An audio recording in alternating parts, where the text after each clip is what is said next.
scared of being the competition any more than you were when you lined up across from a superior team. Yeah, on paper, they're a better team. Right. They have all the assets and resources and we don't. But let us get on the line, boy, and see if that factors in. I guarantee you it won't. Wow. Keep it going. Some privilege in the dark. Blowing. Hold it down for the Bay, reppin' Oakland. It's all a fugazi. And you know the difference between me reading your papers now and me reading your papers 10 years ago is that now I know when I read it.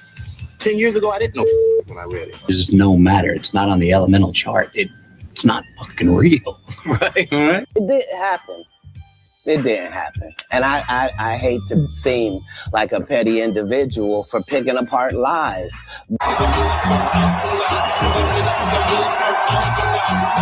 Carrying a school bag on stage. What are you doing with a school bag on stage? You can't even read. No, you ain't the champ. Hey, listen, don't make me embarrass you. How you gonna do this? Embarrassing. How you gonna do the champ? You go fight more than 4,000 people live. Most people in training. 40 years old carrying a school bag. The man doesn't even fucking read. And Dad tried to teach me and my brothers, never try to be better than someone else. Always learn from others. And never cease trying to be the best you could be. That's under your control. I coined my own definition of success, which is peace of mind, attained only through self-satisfaction in knowing you made the effort to do the best of which you're capable. What do you both think about fear? I'm not in this world to live up to your expectations. I'm here to live up to mine. He who is not courageous enough to take risks will accomplish nothing in life. Fear is a teacher. And I don't skip class. What are you doing? What are you doing? Hanging around. Me? Just hanging around. Hey now, say now. Hey now, say now. Hey now, say now. Hey now. Hey now to you. Yeah. Hey now. Hey now. Hey now. Did I just nail the grail? You just hit the grail. Did I just nail the grail? Hey now, say now. Hey now, say now. Well, boy, oh boy. I had a rough last couple hours at work. All right. Do you want to hear? Do you care? Blah, blah, blah.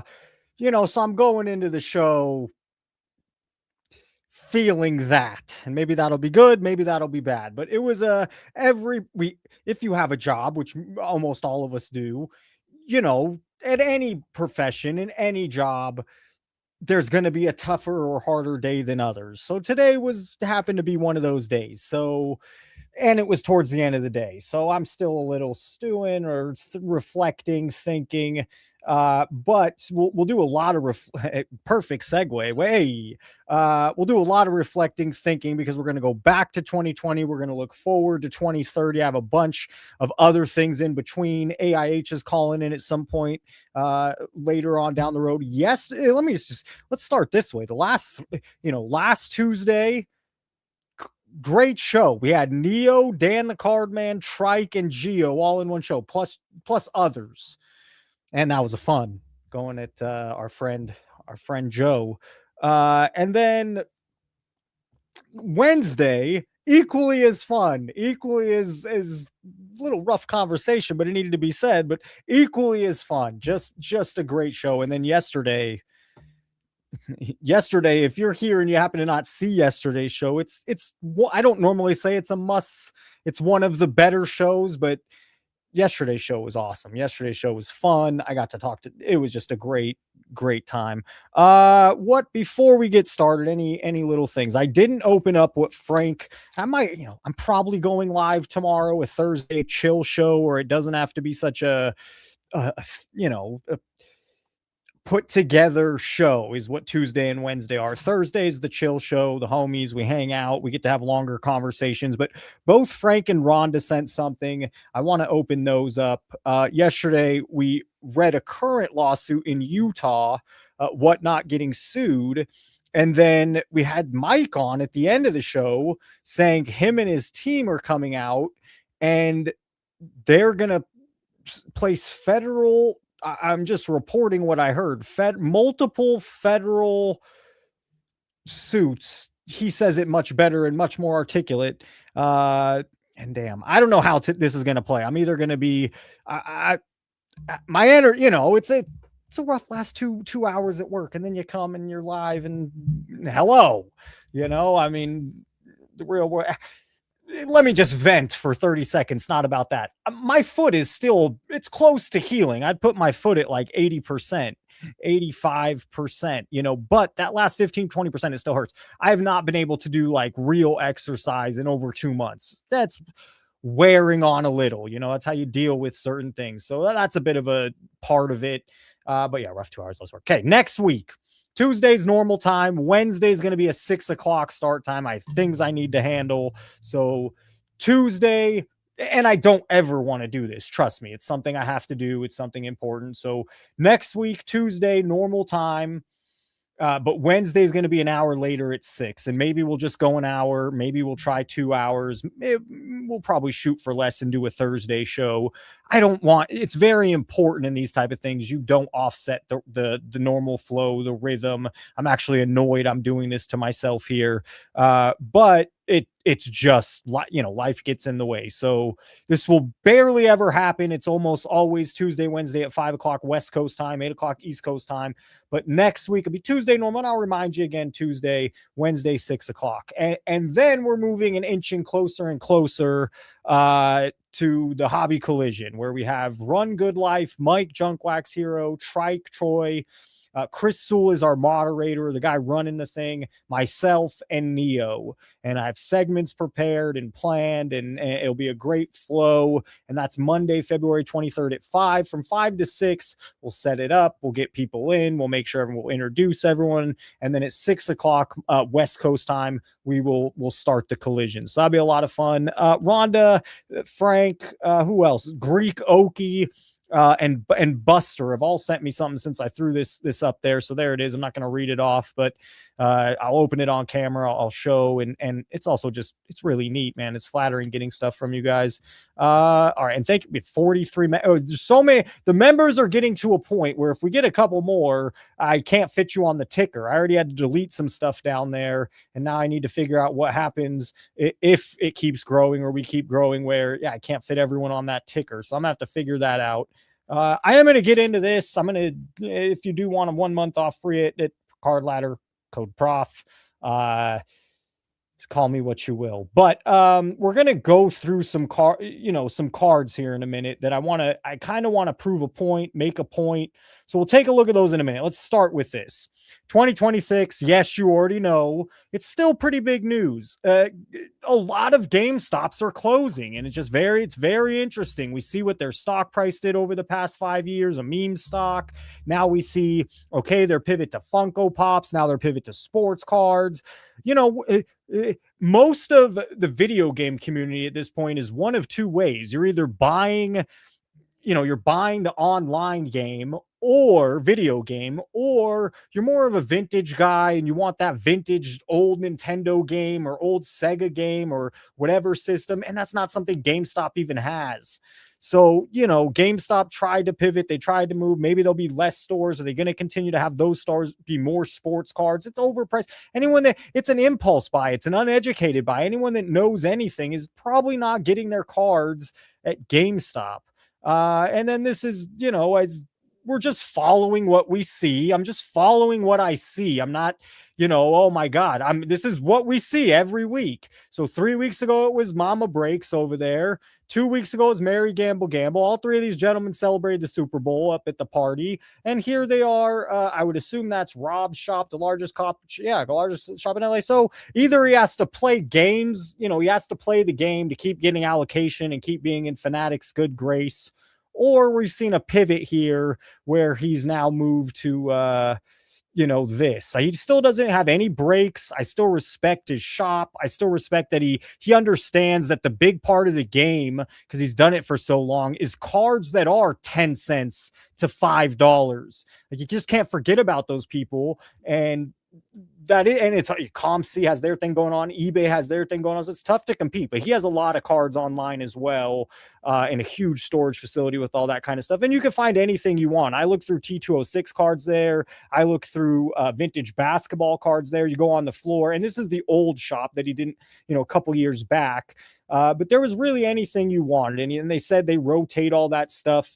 a couple days if something doesn't sell, and we're putting new stuff in the cases. He knows what he's doing, but now it's either one of two things. He's drank from the Fanatics Cup, or he's got to play ball to continue doing business. It's one or the other.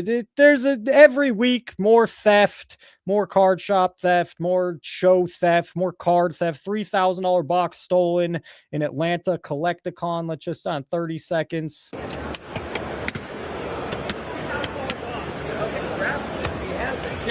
They're running after him these days. Somebody grab him. You see, it was like, oh, damn it. I want to see that little move. He did like a little hop step, a little Barry say. When he finally figured out, I was like, should I run? Should I not run? Wait for it. It was in 10 seconds. I mean, it was kind of interesting. I thought it was funny. This guy doesn't understand. Should I run? Should I not run? And you see he makes a move. Oh. Yo, somebody grab him.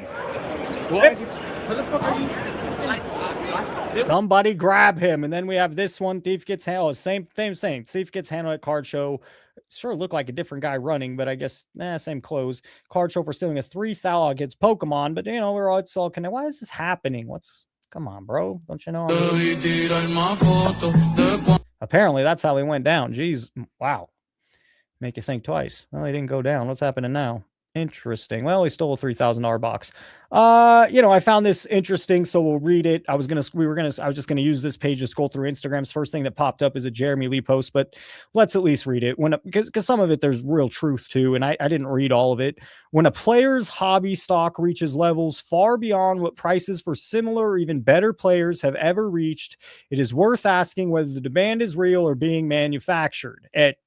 Yes, it is worth it. And when you talk to people that Genie's the first person that really, really opened my eyes. I get to start having conversations with some of these people, and he knows what's up. He's not dumb, and he's saying it's all manufactured. He doesn't even want to play the game and sell and buy almost because he doesn't want to give them money. It's all some weird thing going on. And yes, you definitely have to ask yourself, is it being manufactured? And I'm in the camp that a lot of it is.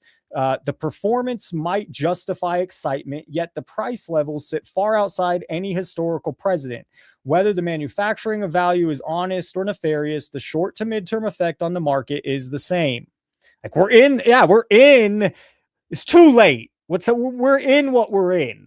We'll get into the future, what I think's the future of cards in the next 4 or 5 years, but the future is going to play out either whether and the ramifications will play out. People point to underbidders as proof the market is healthy, but the presence of underbidders does not validate the price. Underbidders do not prove the market is real. Sometimes one loud participant sets the ceiling.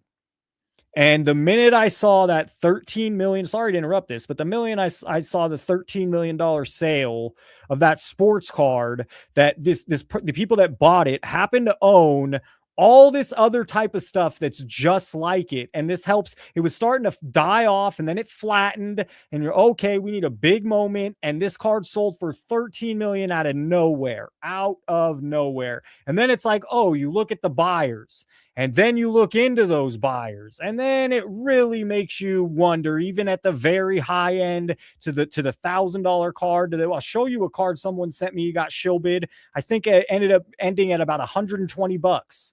And we showed someone else sent me that similar thing a couple weeks ago. It was also for not a very expensive card.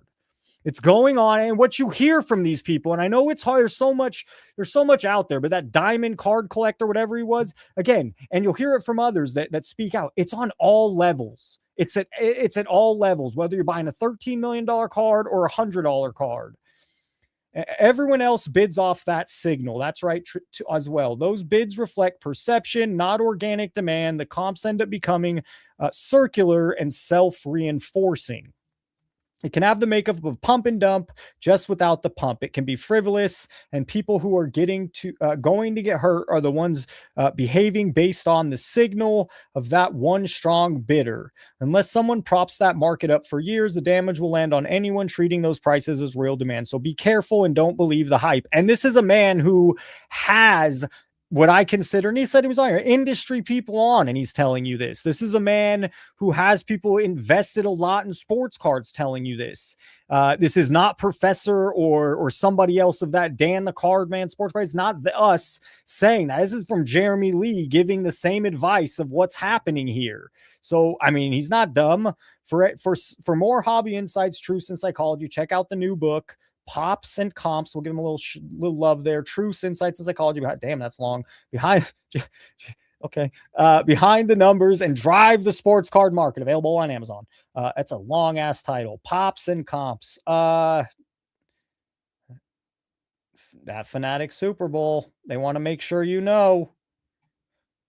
They want to make sure. I'm just scrolling Instagram. They just want to make sure you know. All right. Did we do all this? Yes. Let's get to these cards. So I'm going to make an argument or a point here that I think we're already in 2026 where it's those people that are the propped up market. And then if you're a collector, and when I mean collector, you don't care if it's a $25 card, a $50 card. I mean, this Deion Sanders I have behind me, for the most part, this has always been a 99-cent card or less. I think I looked it up recently. It was $12. I don't remember why. I think I put it on a card ladder video, but I love this card. It's a beautiful, beautiful card. I put it up on my behind. I have many cards I could put back here, and this is the one I choose because I love the card, not because it's $1,200, $22,000. And I think we're at a point now where, yeah, someone could say, who cares about the blue metallic that Blue Red pointed out? No, it's never going to gain the hype the Topps Chrome paralleled serial number does. But it is a pretty looking card. The baseball ones are even prettier. The ones, where'd that Ohtani go? The Ohtani sells for $18. And he's one of the peak guys that will, the highest price player.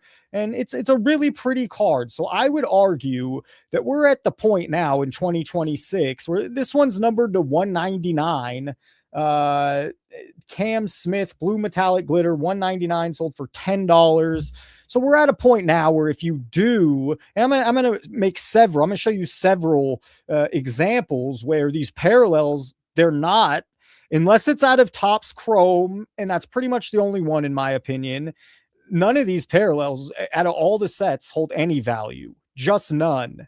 And this one just came, it's 2024. All right. Well, the basketball just came out. Here's a wrestling product I like. I'm going to collect this set. And I went to it and it's like, I could buy the 99-cent refractor. I think it's a pretty card. I think it's the first time they've done it. I think the colors shine. And then when I saw, okay, I could buy the 50-cent or $1.50, it's refractor on the back, but it's just the base, or the gold refractor out of 50 of Eddie Guerrero for $10. So if I'm going to try to collect, I think it's 30 cards, 27 cards, something of that nature. It's out of 50 and it's $10. And I missed this one. I'm very upset. That's not a purchase I made. I think this is the Montez Ford I bought for $9 out of 50. And so I'm just going to try to collect them somewhere. Here's the Shawn Michaels, who's one of the better cards in the set, out of 50 for $19. And I'm showing you all the serial number stuff. I'm not showing you the 99-cent base. Here's the Triple H, out of 50, gold refractor, $9. And now I'm going to, hopefully it doesn't have, don't go buy them all. I'm still enjoying buying them and collecting the set. But the LA Knight out of 50, $10. It's Topps Finest. I think it's a new insert. Maybe I'm wrong there. The Cody Rhodes. This was my purchase. Out of 50, $35. Probably the most expensive card I'm going to have to pay for. I think the Rock gold is about $45. I wish this was my scene. I didn't get to this one for $10. What I'm saying is I could have bought the 27 card set for $30. But the serial number guy, out of 50 is going to be $8 or $9, not $800 or $900. It just made sense. Sure, let's collect the Tiffany Stratton's actually the most expensive. That's going to cost me a little money, but under $100. There's Tori Wilson. Who else is in this set? I like it. I think the colors pop. $12 Jey Uso out of 50. The ones I think I bought a Seth Rollins out of 25 for $25. Here, let's just really quick. And then I have more examples. But the point is that all these parallels of almost any other set besides Topps Chrome, because the whales like Topps Chrome. They know in the past that's what's held. They know that's, that's Topps is held forever and Topps Chrome is elevated over that. I've always been a Topps Finest guy. Maybe this is the one I bought. I could have swore I spent $25. This is $30 out of 25. But so, I mean, and they look great in black, by the way. There's a Stratton for $66. Is Sol Ruka going to take her spot? The women's division's got it going on. There's an out of 20. I can't find a these guys got a good deal. I can't find the Guerrero for under $30, but there's an out of 25 for $8. Legend. Okay, so now we move to I think they only did it 1 year. I think this is a beautiful card. The 75th anniversary Prism. Just a beautiful card. I mean, I was looking, I was trying to find some, that fit the example. And here's out of 75. Okay, the name's not huge, right? But out of 75 for $5. Here's a graded Julius Randle PSA 8 that sold for 99 cents. So I said it years ago, and obviously it's going to take more years for it to develop. But they're shooting themselves in their foot because what they're doing is they need the gambling product. So they need all these different parallels, all these different shinies. Everyone could feel like they got something, even if they lost $500 or $400 or $100 or $2,000. They got a few cool parallels. They got a few shinies. How's Santiago Sports with Michael Rubin? They're explaining, oh yeah, you want the shiny ones because they're more rare. I mean, that's how stupid they think we are. And it turns off all the people that really know cards and that love them. You just want to cater to getting new business, to getting the uneducated. That's what you're catering to. And so this whole product here, yes, it will continue to work in Topps Chrome and maybe in some of your stupid high-end product, and maybe not, by the way, because I'm going to show you a couple high-end products right now where you could get the hits, the chases for super cheap. So anyways, I think this is a cool card. I just want to see a few more prices. At a 75 Trey Murphy. All right, that's a 9. So that went for a little money. There's a Scotty Barnes rookie for $12. It's a base. It's not. It's the 75th anniversary parallel. And it's a cool parallel. And it sells for nothing. There's the Rasheed Wallace, $3. So not as cheap as maybe that blue metallic, but it's in my opinion a far cooler card. There's a Tyrese Halliburton for $4. So even the cool, am I wrong? I think this parallel is sweet. Is it a redemption? Someone says redemption. I'm not. I didn't see chat, but not the strongest player. Anybody else? I just want to shake. Yeah, there's the MVP for $8. Oh, it's not serial numbered. Oh, it's not autographed. Oh, there's no patch. So as a collector, as someone just like that wrestling I just showed you, it's already becoming the time where, yeah, their little 6-year, 7-year window of doing this since 2019, 2018, it starts really about 19. You see it in Luca earlier than that. But it's gonna, you're shooting yourself in the foot because you're going to have tons of product that is worthless, that is pennies. And for me as a collector, you're damn right. I have an NBA set of I don't know, 25 out of the last 30 seasons. And I'm working on the 1969 set. I almost have it completed. I have the 1980 set. I'm almost completed. So I have a lot of these sets yes, I'm going to pick up some of these and collect a smaller set for super cheap. And I'm going to enjoy it. So you're getting to the point where here's the one that's out of National Treasures. All right. I think that's not is that Panini? I believe that football is Panini at that point. Is now I would have NFL, say Patriots. We got the logo at a 99 for Adam Vinatieri. It's $100. And the prices are cheaper than that. That's one of the more expensive ones we're going to look at. There's a $52 one of him raw. Here's a Mike Singletary at a 99 on card auto for $40. So you spend, I don't know, $400, $4,000 to get your Caleb Williams, and you don't get Caleb Williams, or you're thinking, oh shit, that's cool. I got a Mike Singletary on card auto at a 99. And then you go check comps and it sells for $40. So you're at a point. This is a graded PSA 9 Seth Joyner on card auto at a 99. It sold for less than it costs to get it graded. It costs more.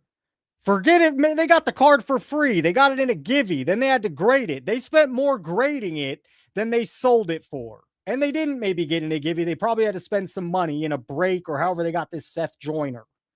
And it sold for $21. All right, the Peyton Manning. You spend $3,000. Anthony Richardson, whoever the hell we want to hit that year.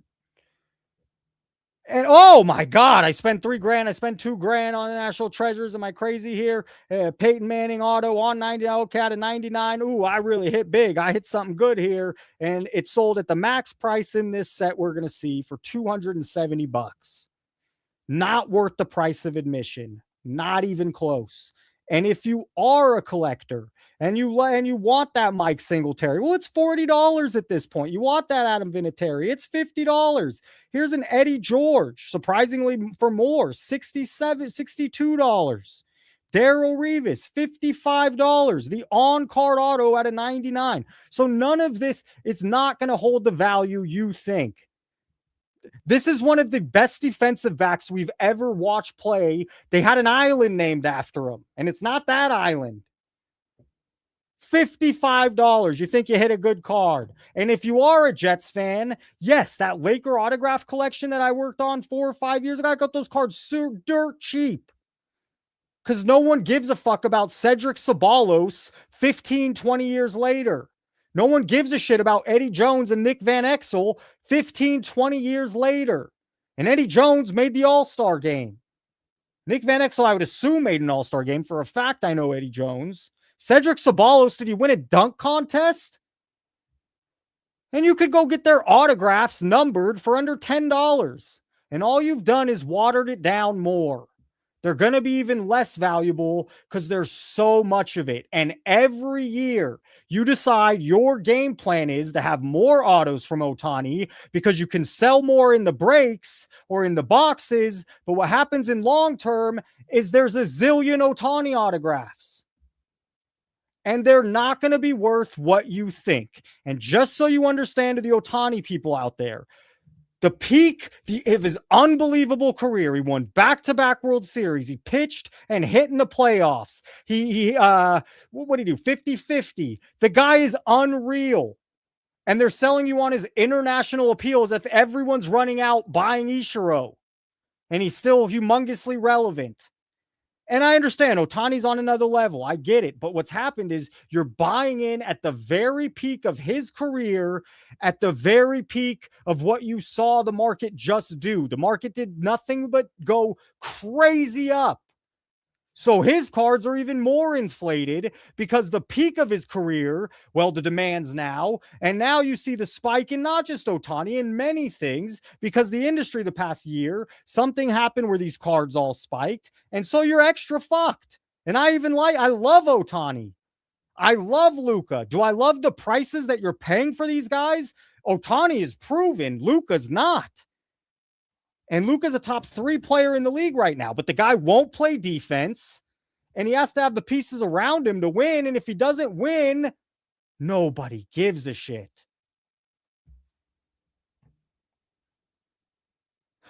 Take a breath. Another cool looking, what is this? Not the Nebula, but the Nucleus. How many different names? We're creating cocktail names here.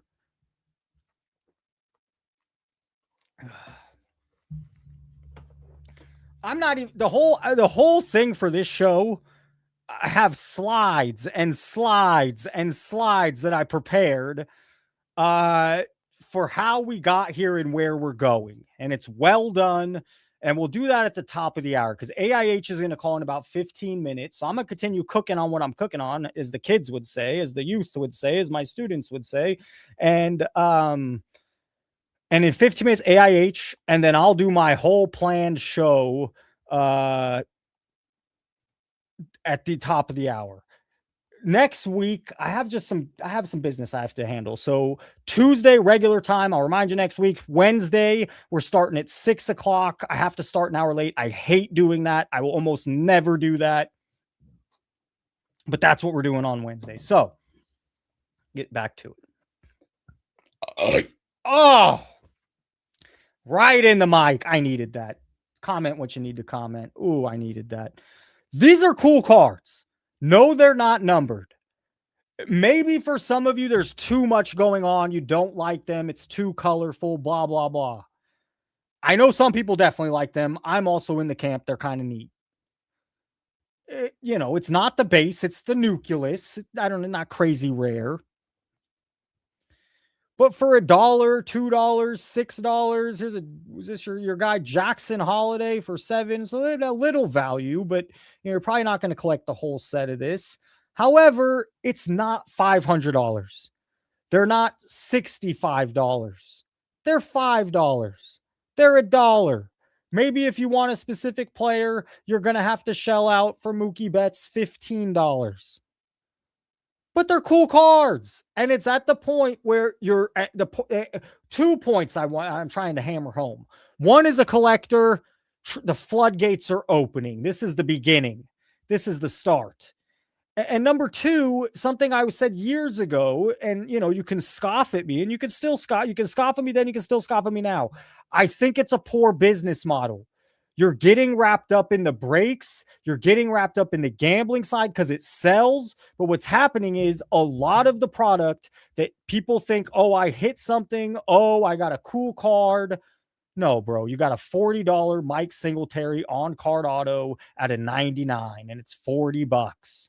And Mike Singletary is one of the best linebackers to ever play in the National Football League. It's a very valid point. And as a collector, the floodgates are opening. You can buy a brand new This Topps Finest product is pretty brand new in wrestling. And I don't think it's people don't know. I think it's people don't give a shit anymore. And if they're going to spend any money, they're only willing to do it in your Topps Chrome product. That's the only one you see hold value. And I'm not saying it hold value forever because you're buying it in at a baked price. You're not buying in at a 90s price or a 2000s price where people didn't know, people didn't realize. And 30 years later after the boom, that's the shit that held value.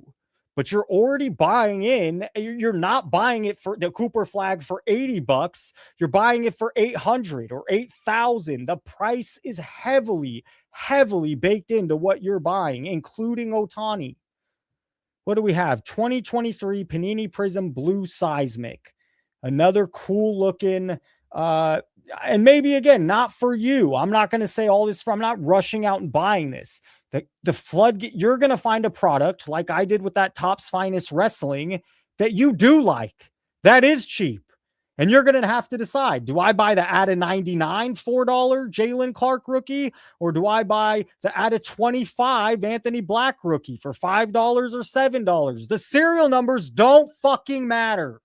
What matters is winning 4 World Series. What matters is and Ohtani is a great example. The problem is Ohtani is at the peak of his career, so everyone's buy, and he's at the peak of this spike in the cards that are weird. The manipulation, peak. Your price is baked in. $4 for a Jalen Clark rookie. Here's at a 99. It doesn't matter that it's at a 99. It doesn't matter that it's Larry Legend. It doesn't matter that it's a PSA 9. It's $40. It costs this person $25, $22 to grade the damn thing, plus shipping, plus some insurance. And that also just I don't understand how the grading company, PSA, continues to have such crazy business, because most people realize, yeah, man, these cards, even at a 99, aren't worth sending in. So they better start appeasing the TCG market, which is 60% plus of who sends in cards, because none of this shit is valuable. None of it's worth grading. It's fun to collect. It's fun to pick up if you find a set you really like. Here's Franz Wagner at a $249, Wagner, however you want me to say it, at $2.99. Here's your MVP champion, $5 at a $249. The serial number doesn't matter, and you've watered down everything to sell more product on the front end. What do we have? Blue Ice out of 99. These are all out of 99. Here's a Jerry Judy for 99 cents. Here's a Jaden Daniels out of 99 for $6. Here's your boy Trevor Lawrence out of 99, $18. One of the probably more expensive ones. Maybe not. Let's see who else. Shuck. Go shuck yourself. Oh, that sold for $275. Okay. Out of 99, the hype. He's better than Trevor Lawrence by 10x. Can you believe that? Now, I know one's a rookie and one's not, but the way some guy, Red Blue Master is on this guy. He likes him. Dustin, I think, Sports Card, that I think likes him. I'm not sure. I'm pretty sure he's a buyer in, or I'm not. There are 15 better quarterbacks in the league. Good luck. There's probably 25 better quarterbacks in the NFL. There's probably 7 backup quarterbacks that are better than Tyler Shuck. And right now it's selling for $275. But all right, so that one, if you get the NFL, here's an autograph of some guy you pull at, Gerald Riggs. Am I missing something? Is that a former player? Yes, franchise legend. Riggs. All right. My bad. $3.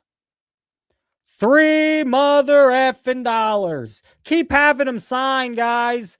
Keep sending them thousands of stickers to sign because they're worthless. This franchise legend sold for $3 out of 99. Mike Singletary on card auto sold for $40.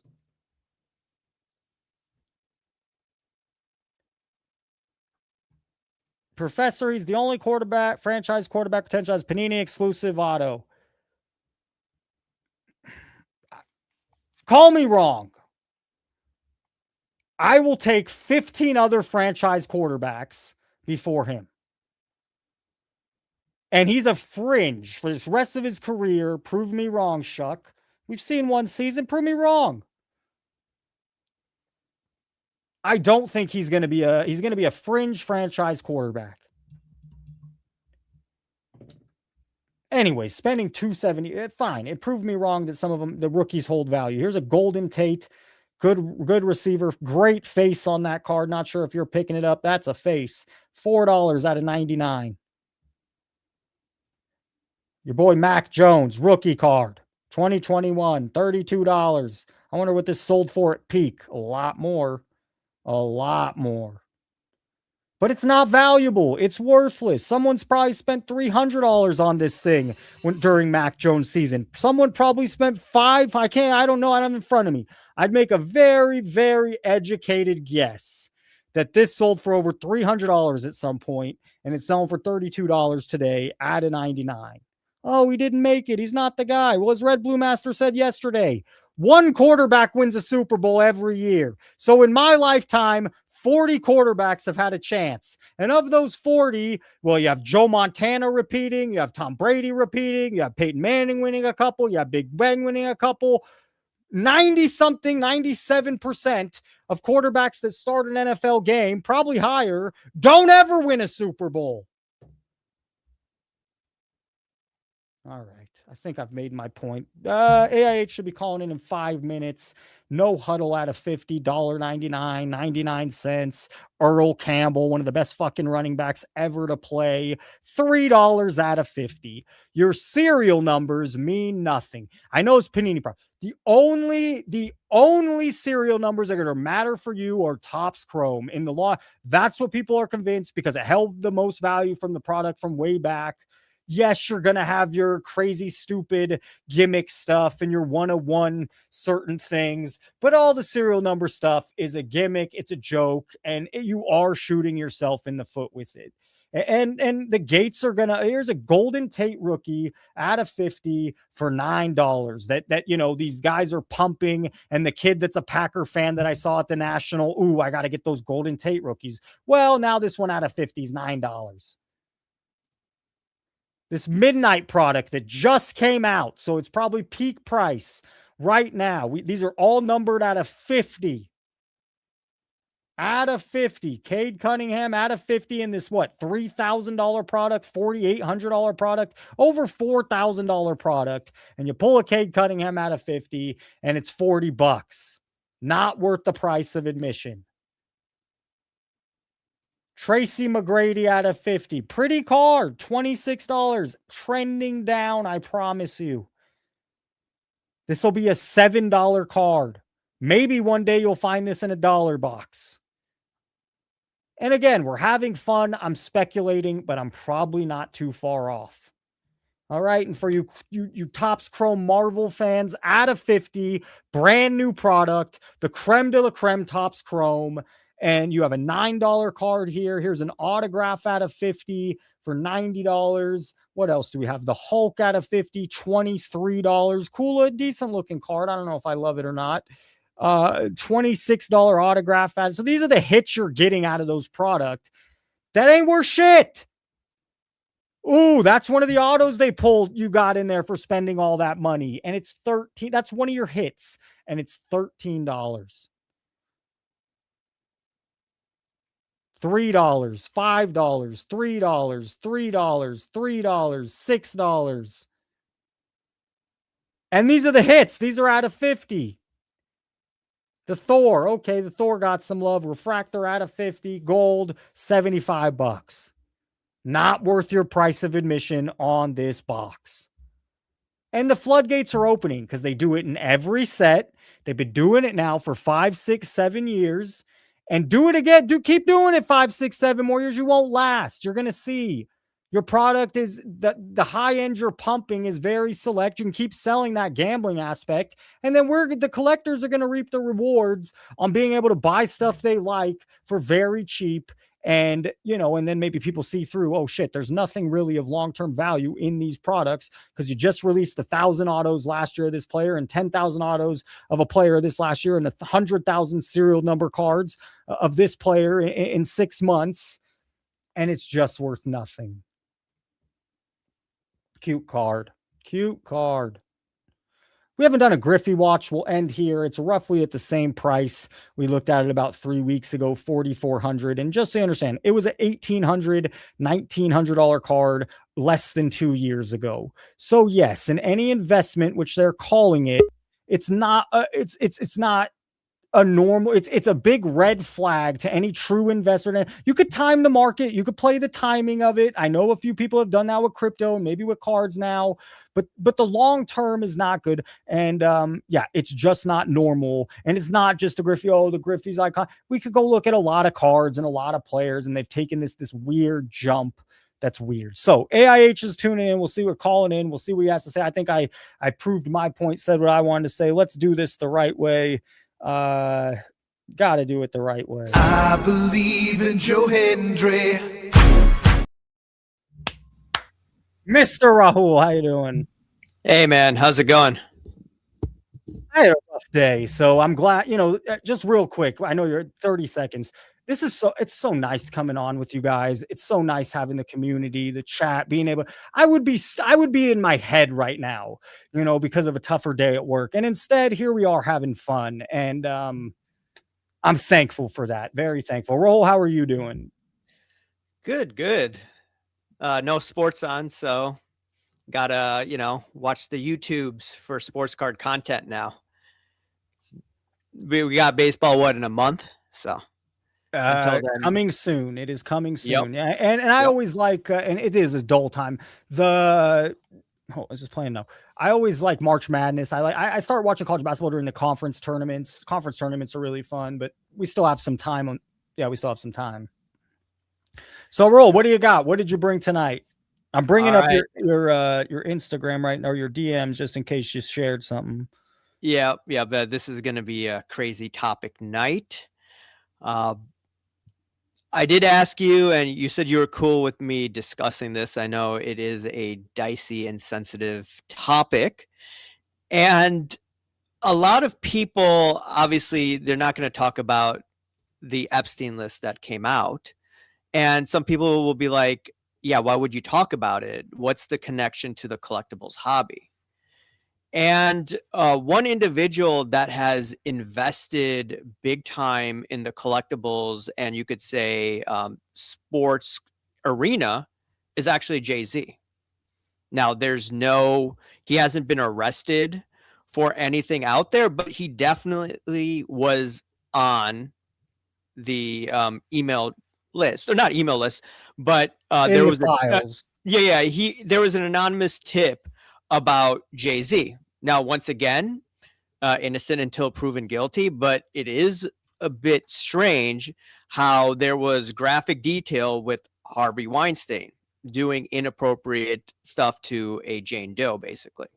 Now, people would be like, okay, who cares? Why does this matter? Well, if you're hanging out with Michael Rubin and you've invested $300 million in this hobby, I think that needs to be discussed. And a lot of people have been ignoring this. I think the only celebrity that has talked about this is Nicki Minaj. I don't know if you saw the tweets from Nicki Minaj during, the Grammys a couple of weeks ago or the Emmys? I don't know what award show, but like she was just going off on Jay-Z. And there was no talk whatsoever. And even if you just go back to the past with Jay-Z, he dated Aaliyah, maybe underage. Beyonce maybe was underage. And there's been a whole lot of stories out there regarding Jay-Z. And yeah, I think I saw this comment about Jay-Z was also at these Diddy parties. Now, this is quite crazy. And we know the celebrity world has a bunch of weirdos, degenerates out there and are compromised, just like our political system. And I saw no video about this. I saw people talking about I'm not attacking you. I get it. But it is okay. My one push, because last time a few people called you a conspiracy guy in the last show, and I love what you bring always. But I mean, we are connecting some dots that maybe are there or maybe not. So I don't know anything about this. Jay-Z apparently is in the Epstein files. Not Epstein files, but I stay away from all that. I try not to even. I know. It's so they throw so much down our throat. It's so hard. Yeah, exactly. Anyways, Jay-Z was there was an anonymous tip about Jay-Z in these files that was released a couple of weeks ago. It was graphic detail with Harvey Weinstein and Jay-Z. Okay. I'm not going to read into it. It's YouTube, whatever. Here, the tip itself does not imply these individuals were investigated, nor does it in any way imply guilt for the accusations posed, as stated by the DOJ. Because of the sweeping nature of the files or Epstein files, everything sent to the FBI in public relation to the case was slated for release. So they are reporting it, but they're also meaning some of the accusations posed could be fake or false. I'm not saying I'm not trying to defend, but I am trying to play a little bit the other side because we all. No, I understand. It's okay. I understand. I mean, all I'm going to say is that there have been other individuals as well that have made what would be insane allegations about, Beyonce and, at a Jay-Z Rock Nation party, I believe from a couple of decades ago. Remember the running back, Larry Johnson? Of course, Chiefs. Yeah, and I think he played for the Cardinals, right? Oh, okay. Okay. He was on Jason Whitlock. I'm sure you've heard of Jason Whitlock. Yep. Yep. I actually think I used to not like Jason. He's a Bay Area. I'm pretty sure he's a Bay Area reporter at first. And I used to not like, I respect his channel quite a bit. Yeah. I don't agree with everything that Jason Whitlock says. No, but he brings topics. Takes a different angle. Yeah, exactly. It's just the other side of the coin. And Larry Johnson made some insane allegations.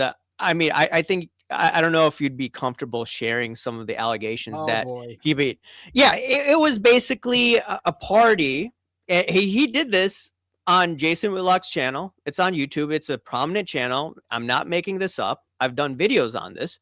And he basically said that Beyonce was asking him inappropriate question about kids at a party. It was nuts. And Beyonce and Jay-Z did not sue Larry Johnson. And from my memory, Jay-Z threatened to sue, I think the lady's name is Jaguar Wright, because she was making these allegations about Jay-Z. So like, what's going on here? You know, people may say that, oh, it's conspiracy theories, it's off the rails. Like, if you didn't remember this, but I did 30 videos on card porn 3 years ago because I noted the weird behavior patterns of this individual. I was called insane, a crackpot. And what happened? I was right about the strange behavior patterns, and he got busted for fraud. Okay, the difference between card porn and these guys is these other guys are heavily connected with a lot of money. Yeah, exactly. These guys have a lot of money. And I just still find it weird how Michael Rubin has all of these connections to these high-end celebrities. Some people will be like, well, that's not a conspiracy theory because he pays them off. Well, Michael Rubin ran the white parties after P. Diddy, right? And then he stopped after all these Diddy things came out. What, last year he didn't have a white party, but he used to. He used to hang out with Meek Mill, you know, telling him the bunny hop. You know, he's hugging him. You know, some people would be like, hey, that's Honey Bunny. Yeah, Honey Bunny. Yeah, what Probstein's name, right? Honey Bunny, right? Bunny hopping for what? Meek Mill was bunny hopping for Michael Rubin. Like, that's weird. Fanatics is gonna hate us tonight. I just went through a whole thing you're not before you sponsored came by on. them, right? You're not sponsored by them.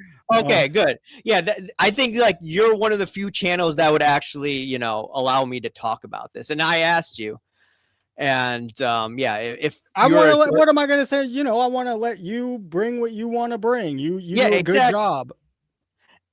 And then I saw this comment about like Lil Baby and Michael Rubin taking pictures together. That was weird. Like, I don't know any CEO high end publicly that does that stuff.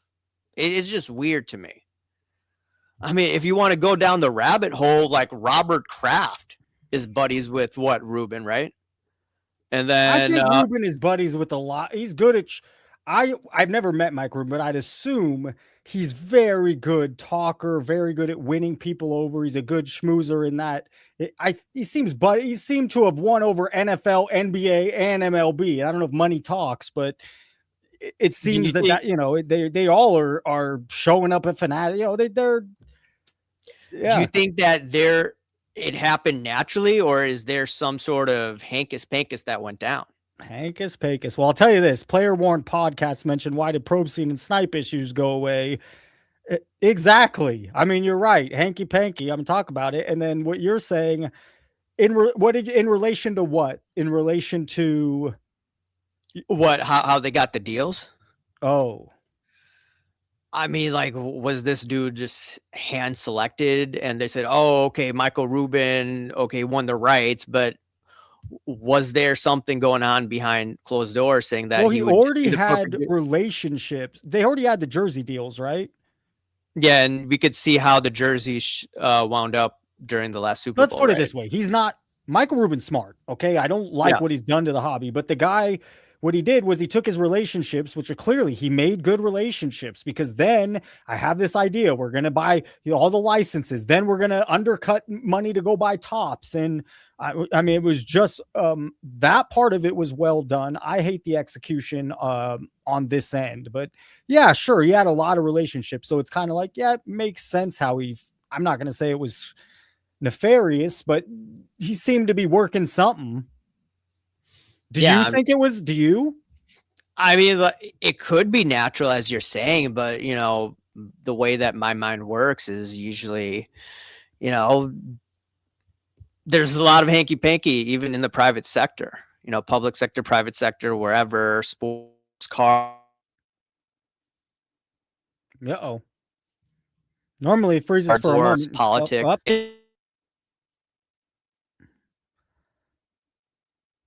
All right, I removed you. Good, come out. You froze on us. I'll throw Dave Snyder up for a second, then we'll throw back AIH when he gets here. Oh no. We'll wait 30 seconds if AIH calls back. I hope he does because he had more to say here. We'll throw him back on the stage. I think he's back live. Yeah. Yep. Can you see me? Yep. You froze there for a sec. Yeah, I don't know what's going on. But you were saying that I haven't given it too much thought. I haven't given it thought. So seems like you've thought about it more.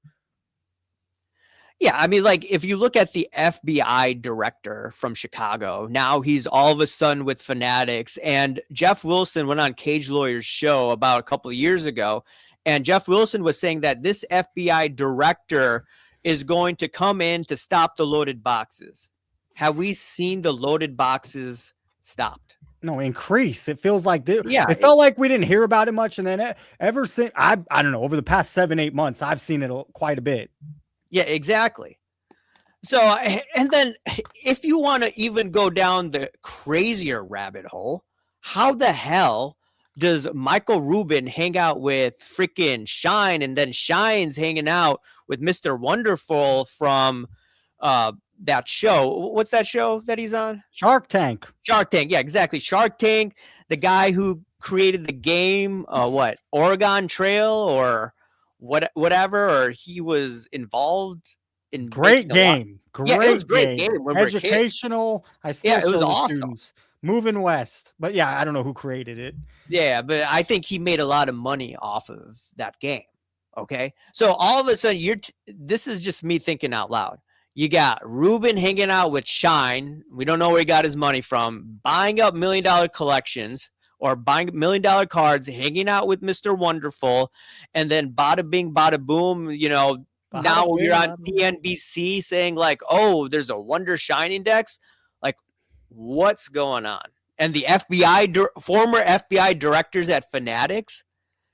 And then we were told that this guy at Fanatics is supposed to stop loaded boxes. Like, and the guy Ruben's running these white parties. Like, I don't know, man. It just seems weird. It could just be all a coincidence.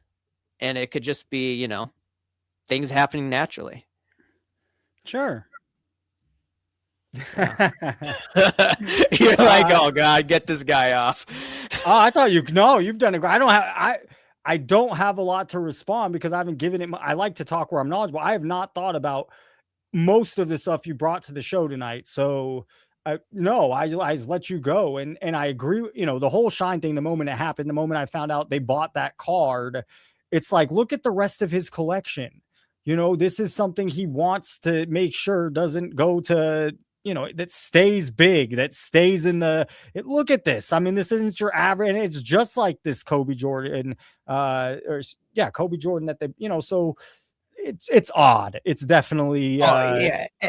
And this dude Shine was involved with card porn to try to get that Spiegel Brothers RPA card that I discussed in a couple of weeks ago. Like, what's the cardboard connection there? I don't know. It just seems weird. Well, and like go ahead. I'm just saying, like, in the political world, you always see these plants, and I'm just saying, like, this sports card hobby definitely has plants.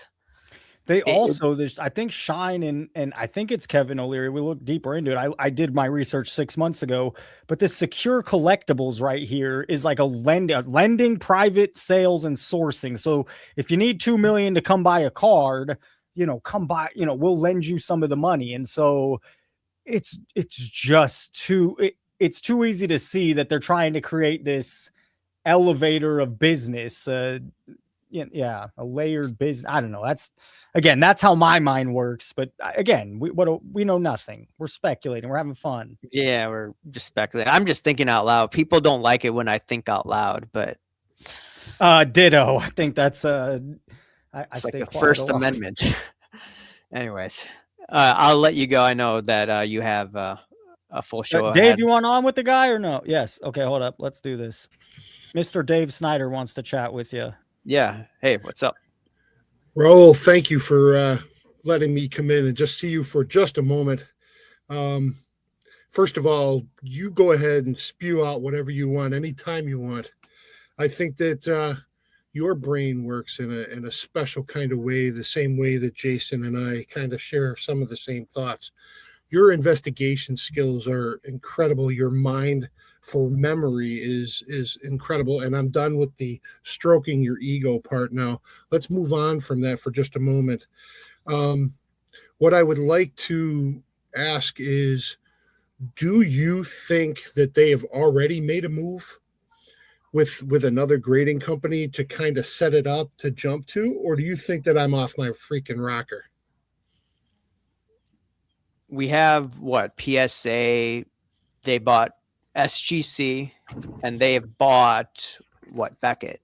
So the only big house in town is what, CGC. Well, no, I'm not necessarily saying that they would go with an established one that already has problems of their own. I believe CGC has their own issues that they've had in the past.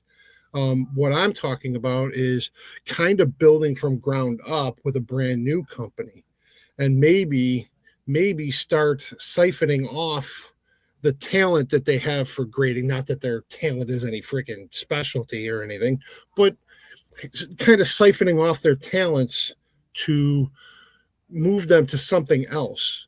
Because you don't go from grading well over 100 and some thousand cards a day, or however, you know what, I forget the numbers, Jason. I'm probably spewing some number that doesn't really make sense. I thought, but they were doing quite a bit more, and all of a sudden they've dropped to something that doesn't even make sense for a month full of grading, and it makes no sense. Where are their people?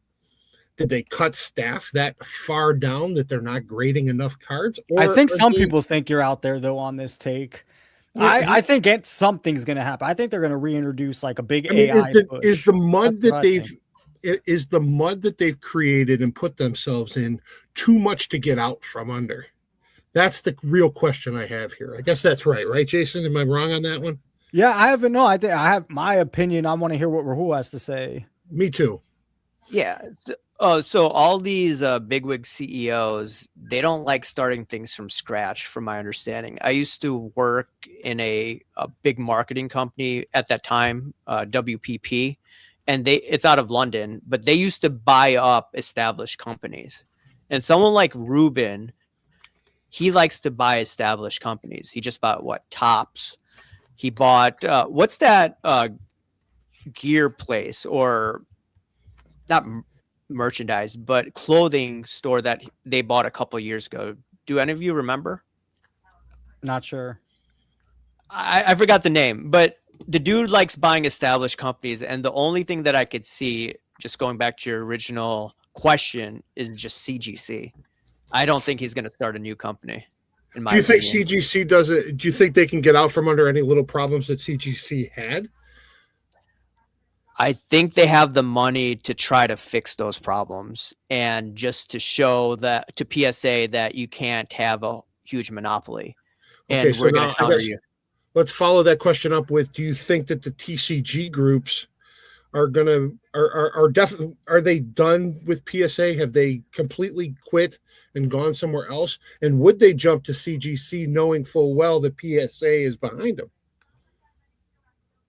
PSA or Fanatics? Or either or, quite frankly.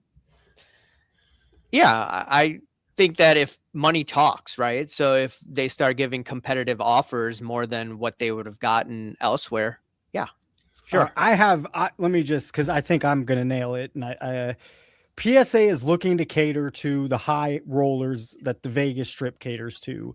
And you know what? The guys that, not like you and me, Dave, but the guys that are running a business that need to flip a card, they know that they're going to sell, the card's going to sell for more in a PSA slab. And I don't think that's going to change. And the high-end buyers are going to continue to look at the PSA slab. What I do think is going to happen is people like me or someone else that is just fed up and doesn't want to spend $25 a card on bulk submission.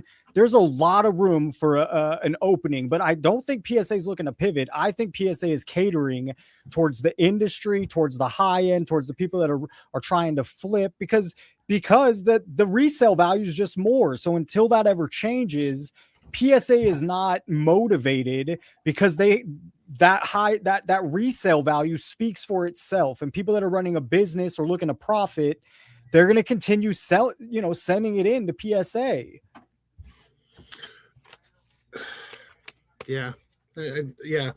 I think you're probably right, but you know what? I now that I'm thinking about this, there's something that you mentioned last week, Jason, that kind of struck with me for just a second. And Roll, if you would just humor me for a moment, I'm going to leave after this comment.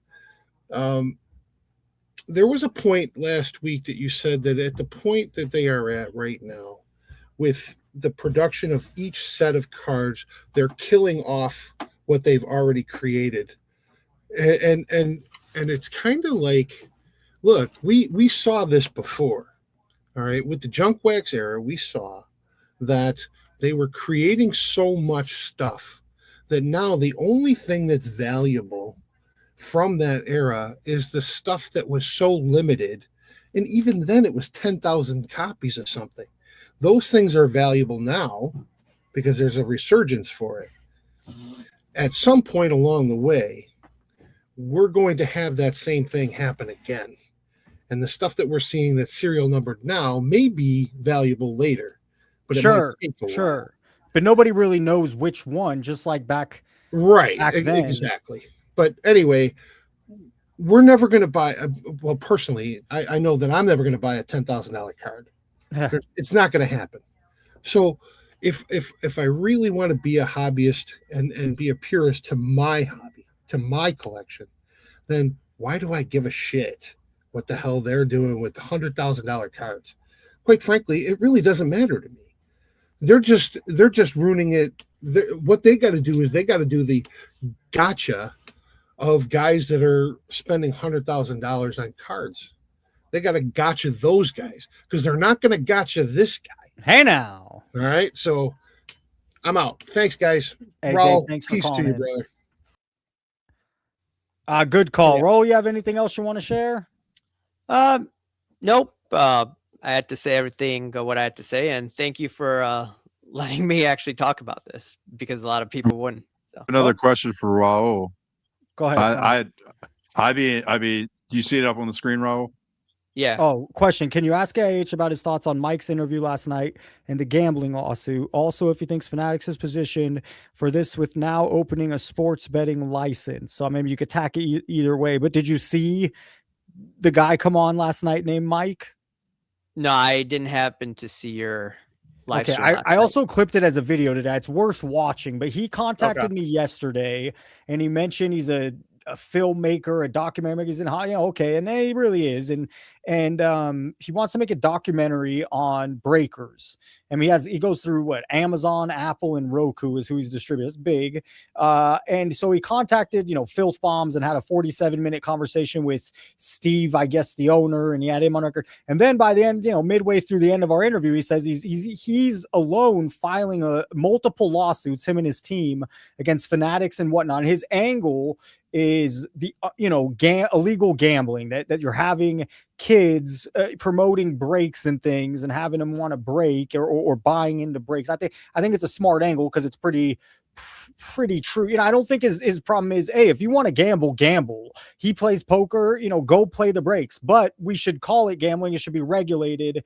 And so anyways, I guess there's a lawsuit in Utah currently between Whatnot and this guy named Kevin Parker, who just filed in December, I think New Year's. So that was kind of the rundown of it. But I guess, Raul doesn't have he didn't see it, but that's what he's asking about. Yeah. I mean, you should probably get on Paul Lesko to try to pick his mind regarding this lawsuit out there.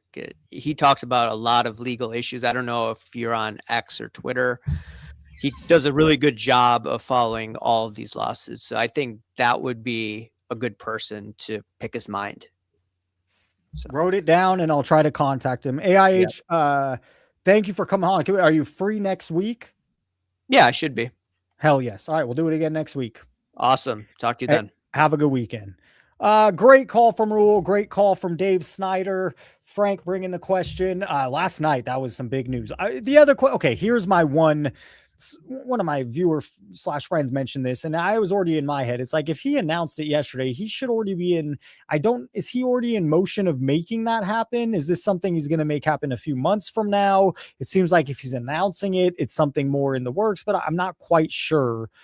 And I also think, I think he really wants to make a documentary on this as well. So anyways, pretty interesting. All right.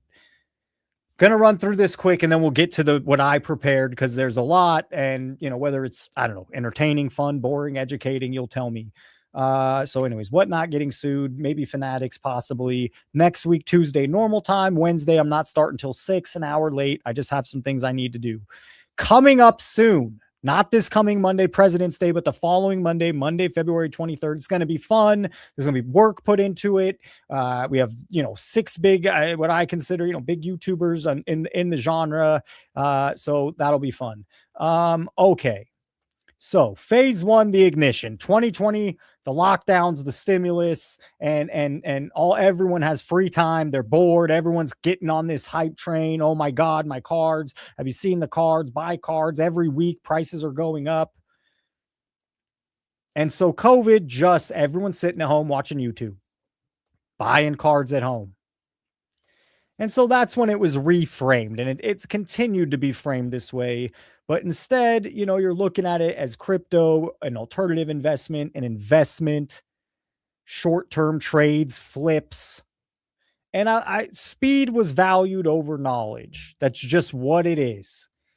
The liquidity, the speed, the being able to flip the car, being able to make it more liquid. Whoever was doing that became more of a influencer or a bigger influencer, whether it's on bad terms versus having the knowledge. And I think Ziggy said this in the past, and a lot of you, it's like the more some of these channels you find, it's like the more you know, the worse their channel is sometimes. So there's the alternative assets. Verified facts. 2021, major financial outlets feature sports cards as investable assets as far back as then. Multiple card sales exceed 3 to 5 million. Coverage highlights, record auction prices, celebrity ownership, high-end rarity. This all started around COVID. What they weren't talking about, print runs. What they weren't talking about, the overproduction. What they weren't talking about, the population growth at PSA and some of the outrageous high number pop counts on some of these players. And this just is a slide that kind of proves my point, is that this is not just Jordan. This is for anyone. The reason I use Jordan is just to remind people, go buy the GOATs, go buy the greats. This is spiked once. This was the normal for a decade or more over here. Then around, this is actually about the time I got in. Back in, of course. I was buying here and there. If you buy, go to Target, I'll get a wrap up. Okay, I'll buy here and there from, 2008 to about 2016, 17. I discovered COMC, and prices were cheap, and it was fascinating, and it's a library of cards. And so I got in right about here. Okay, still really good deals. You could buy super cool Kobe cards. I sold them all in paying off the debt, but I bought a bunch of Wilt Chamberlain, vintage Wilt Chamberlain cards, just awesome. And I still have some, and I have some of my favorites. But then this happened. Look at this, and look what happened after, even to the Jordan rookie card. You guys anytime I bring up something, there's always a fight about this player why or that card why. Well, this is supposed to be the elite NBA card, and it happened here. Now, while this is happening, mind you, in 2021, this is all kind of towards the peak. The Mickey Mantle sells at a record $5 million. The Mike Trout, what's that? How much did this person lose?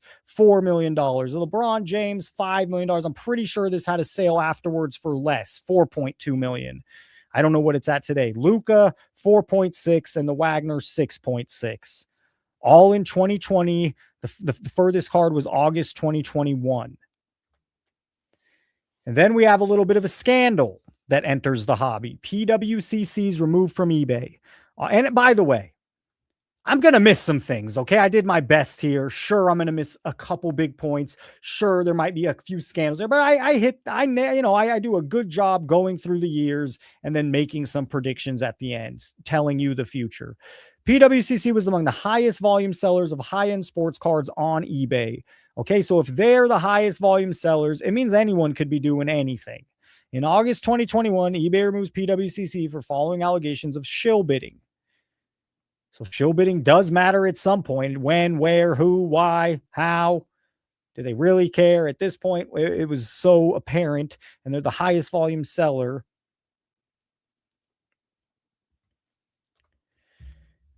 And here's what they had to say: as one of the world's largest marketplaces, eBay has policies in place to protect our buyers and sellers. eBay was founded on trust. And I'll show you some shill bidding in a moment that goes on eBay that you don't seem to give a shit about. And we work every day to ensure a fair, positive experience for the entire eBay community. Recently, it was determined that PWCC has engaged in shill bidding.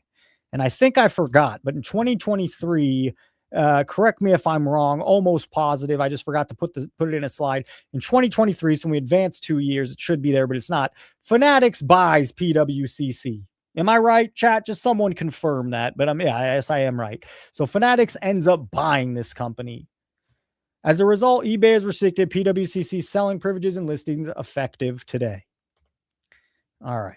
So phase 2, the infrastructure, demand explodes, but the infrastructure cracks. So PSA has been semi-controversial over the past 5 years, but for far different reasons. The reason it's controversial today is because what they've done in the past year and a half. But in March of 2021, they had to suspend, effective immediately. Oh, I can't highlight, but here at this paragraph here, effective immediately, PSA is temporarily suspending our value, regular, and express service levels. This will allow us to fully unbox. What is their deal? Why do they never have it? Why you're grading all these cards? You're doing millions, if not hundreds of millions, if not more in business in a year. You're the top leader. Why everyone has their trust in that? You have people spending lots of money where you're the authority, and you can't seem to get your shit together. We will take a tiered approach to reintroduce by July. I think it was a little later than that. So they took a 4-month, 3 to 6 month hiatus on accepting cards at those levels. And then this is something that was heavily talked about yesterday with Mike at the end of the show. Breakers replace traditional distribution. Yes, it's been happening since here. This is where Topps, Fanatics, Panini, they realize, oh, some of these channels, some of these breakers are getting a lot of views, real or not. And this is the way. This is the way to push it into every pocket, every household. Anyone can do it anytime. You don't have to get to the card shop. You don't have to be a nerd and go to a card show. You can just do it from, and this is the way and are they stupid for that? No, that's probably a good business decision. But don't be so fucking greedy. Be more transparent to all the industry leaders. Manufacturers prioritize large volume buyers. Breakers receive disproportionate product allocation. And I think Dave Snyder was mentioning this too, how the local card shops used to get it. Not anymore. Sealed product increasingly bypasses local card shops, maybe not the Tom Brady vault. Observable outcomes. Single prices detach from sealed prices. So you're going to spend $3,000 on whatever to hit that Caleb Williams. And what you're going to get is a really cool Mike Singletary autograph, number to 99 on card, and it's $40. And Mike mentioned a good point, how that one player, Cooper Flag, selling for $3,000 on a $4,800 box elevates the price of these things so much. So much. Just in that aspect alone, the chase, the gamble has ruined it for anyone in this chat, anyone watching after that doesn't buy into breaks. Institutional money enters the hobby. So at this point, private equity and institutional capital acquire grading, auction, and data platforms. And this makes sense. I'm not a corporate person. I worked at restaurants. I work in education. Some people, sure. Maybe it's not, maybe they need a little. Dude, let me do good for you. I cannot stand the robotic corporate. We see it in a lot of the YouTube card channels. But when corporates started to come in, now, mind you, overprinting was already going on. I was still buying stuff in 2016, 17. I bought a lot. I guess I'm conflicted here because in 2017, I found ComC. But that doesn't mean I was not buying $15 blaster box here and there to have some fun. And I had a lot of Vlad rookies and a lot of Fernando Tatis rookies from that baseball season. And that's one of the last years. If you go look at 2012, 2013, 2014, I love 2009. And who happens to be a rookie in 2009? Steph Curry's cards are going to hold a lot of value because there's not many of them. There's not a lot printed. Some of his base rookie cards are just serial numbered anyways. The problem is the price is baked in 2026. The price is heavily baked in. But Collector's Universe PSA sold in 2021. Corporate buyers target infrastructure, not cards. I think that's a powerful statement because I think in what we've seen, there's a lot of truth to that. Corporate buyers, this institutional capital, instead of caring about cards in the hobby, they care about their boardroom meetings. They can't show losses. They have to keep showing growth to get investments, to continue institutional capital moving in. And I have a little list down here: collectors, PSA, Golden, Blackstone, eBay, Alt. We'll thank Frank for this slide back a few months ago. Timeline of hobby domination, February 2021, Collectors Universe is bought. Group led by our boy Nat Turner, $853 million. 2021, will CGC another big player? Blackstone, ever heard of them? $500 million. Did you know? Some of you probably didn't know. If you watch this channel, you probably know. But CGC has a $500 million investment stake, portion of the equity with Blackstone. By the way, Blackstone acquires a majority stake. Then Collectors Holding acquires Golden Auctions, which I think they've made a trade since then. Am I wrong? Maybe not. I thought they had traded it for PSA Vault. Maybe I'm thinking of some other company. Collectors Holding acquires Golden Auctions, a high-end auction house. Ever heard of Golden? Sometimes he wears the gloves. Sometimes he doesn't. Sometimes I feel like a nut. Sometimes I don't. Sometimes he's selling. All the time he's selling. December 2021, Collectors isn't done. They unfortunately, I used them since before then. But I like Card Ladder. I think it's a good product. And I just want to make the point further. Here's your boy LeBron James, all-time legend. By the way, they just won a COVID title in late 2020. Was it October, September? It was a weird time that they played the finals. And it peaks up and it falls down. And if we look at the current price, these cards have done a stupid U up. Buyer beware. So many modern stars hit all-time high prices in mid to late 2021, even maybe early 2022. Phase 3, 2022, a turning point. Overprinting accelerates. Both major manufacturers dramatically increase product output during peak demand. Growth comes through more releases per year, absolutely. More parallels per set, absolutely. More tiers of essentially the same product. Dime a dozen, absolutely. And then Fanatics. It felt like big news then. None of us really knew how it would shape out. But in 2021, before they buy Topps, they make a really smart, genius play. And AIH says maybe there's some funny things going on. I don't know. But they get the exclusive rights for not only the MLB, for not only the NBA, but also the NFL. The deal also includes the National Basketball Association, the NFL Players Association. And not what? This was in 2021. This article was written August 19th. And 5 months later, they buy Topps. And then I thought this, and I think this now. I'd assume they got a great deal at $500 million because Topps was handcuffed. Topps had their back up against a wall. They no longer had the licenses. So it made a hell of a lot of sense to sell. Fanatics acquires trading cards for the Topps for $500 million. Here we have Michael Eisner, the former owner, also former Disney chairman.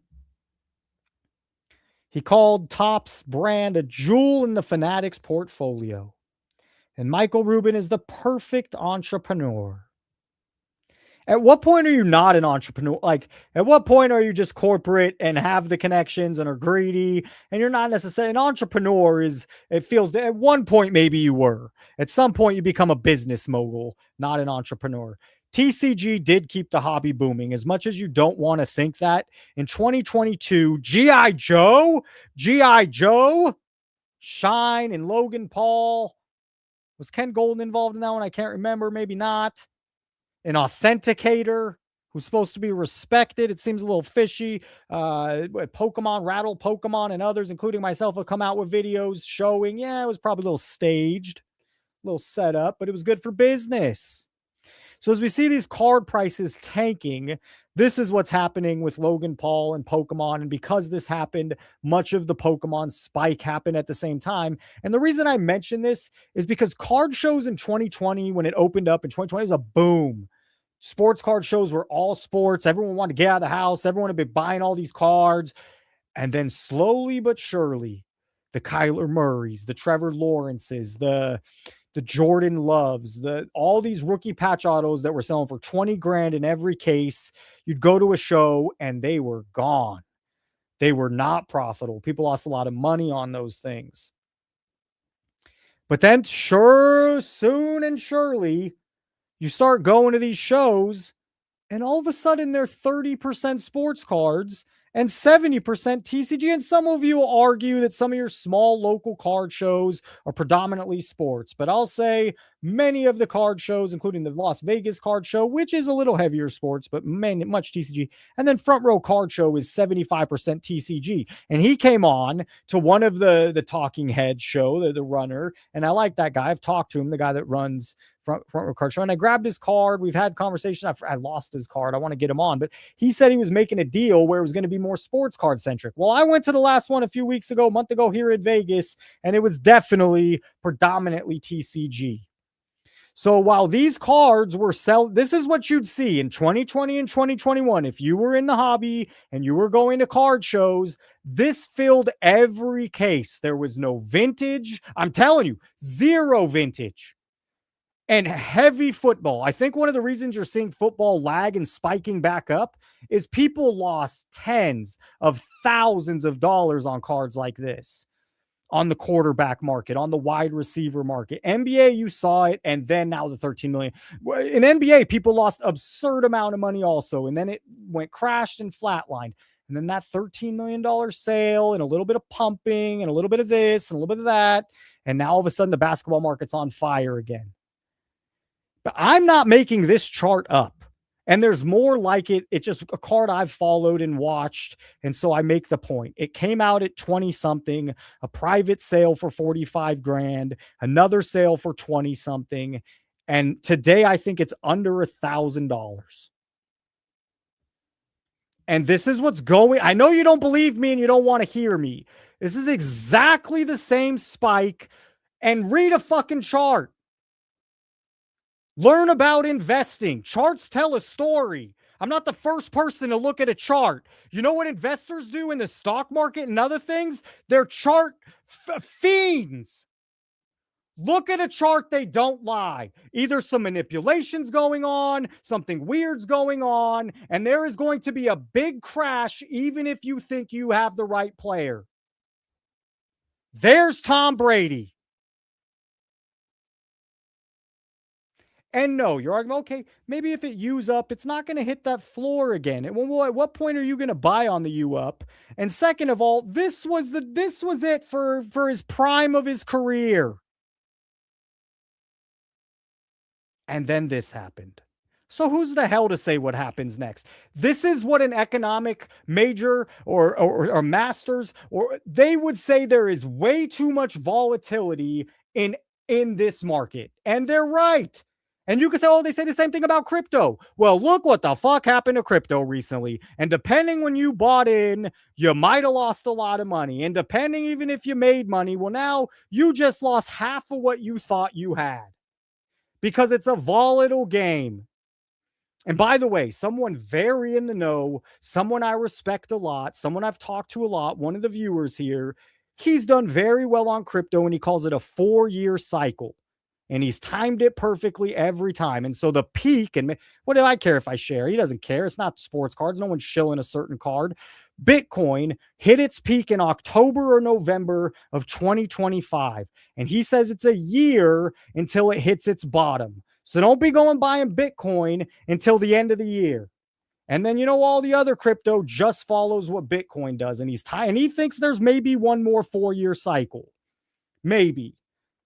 But that's someone I respect, someone that's earned a lot of money timing that market, playing that market. And maybe he's doing it with cards now. And you want to know another thing I'm going to share? He just sold over $80,000 worth of sports cards to get out and be semi-retired and buy another house because he times markets. I didn't make any of that up. That's all true. Top card. So while you see this dip, while you see this huge dip in everyone's portfolio and everyone's cards, real money lost, well, the industry doesn't want you thinking that. 1952 Topps Mickey Mantle, 12 mil. It is a beautiful, rare, great card. So this high-end money, the Arizona Diamondbacks owner of the world who buys this card, I don't know if it's his exact one, but this is the type of stuff he buys.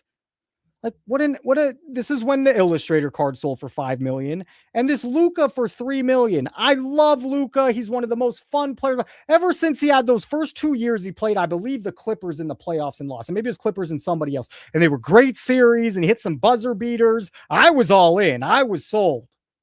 And here we are 8-9 years later and the guy hasn't won a title. He's been to one. So as much as we all love Luka, good fucking luck. Because you also like Wemby, and you also like Anthony Edwards, and you also like Shea, and you also like the newest Cooper Flag and Con Knipple. Only one is going to be Jordan. That's it. If you're lucky, there's only one going to be Kobe. There's only one going to be LeBron. The next best is Kevin Durant, and no one gives a shit about Kevin Durant. The next best is Russell Westbrook and James Harden. I didn't mention Curry. Fine, for a minute. So there's one a generation. Who's going to be the one? And everyone else, good luck. And now we move to live selling. Live selling has helped destroy the hobby further. Whatnot, 1,200% growth from 2021 to 2023. Singles aren't even what's the attention anymore. Now it's the gamble.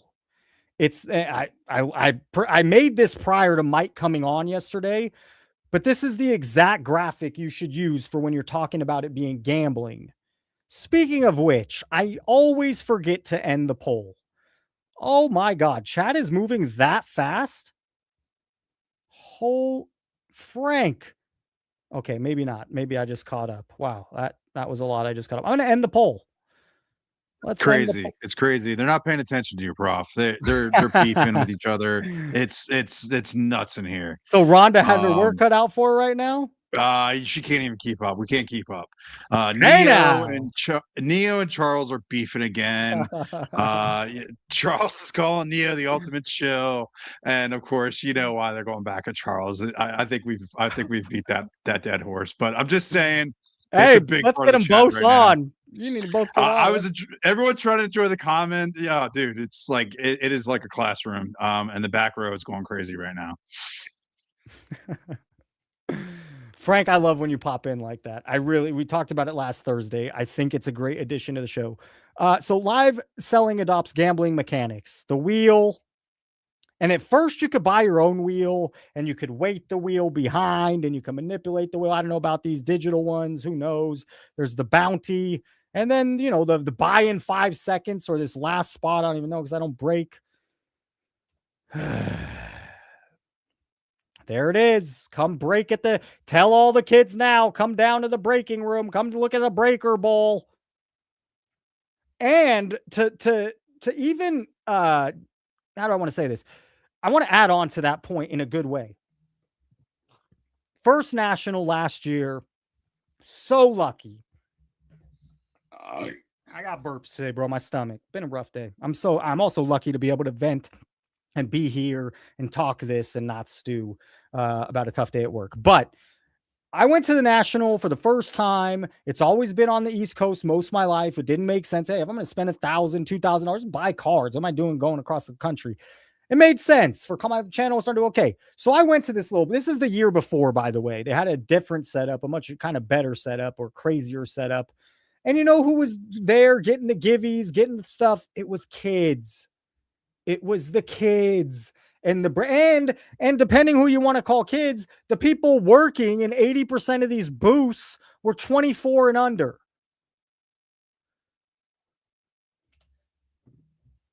The industry goes to court. Panini files a lawsuit against Fanatics. I'm not going to spend too much time on this, but there's some, industry drama.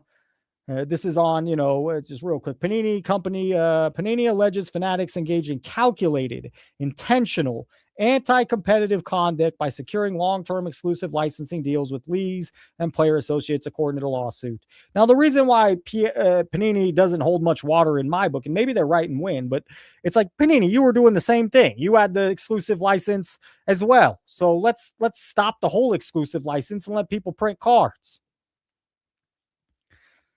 And, Fanatics didn't stop. They go on and get licenses for some of the soccer stuff, WWE, Pixar. Maybe they already had Disney because maybe that was already part of the Topps deal. But they have licenses to everything and anything. And this was some big news. 2024, a federal fraud case tied to Beckett ownership. Glenn Ligberg, chairman of Beckett's partner investment firm, pleads guilty to federal fraud charges. Case involves billions in misused insurance funds. Sentencing and legal consequences follow in 2024 and 2025. He did go to jail. And why it matters, Beckett is one of the oldest and most influential hobby brands. And I had the pleasure to talk with Beckett, and it was a highlight of this channel in the past year. And then 2 weeks later, he decides to talk to P. Ryan and ruin all my great respect for the man. We know how he thinks. That's many, many conversations in that world along those lines. Terrible.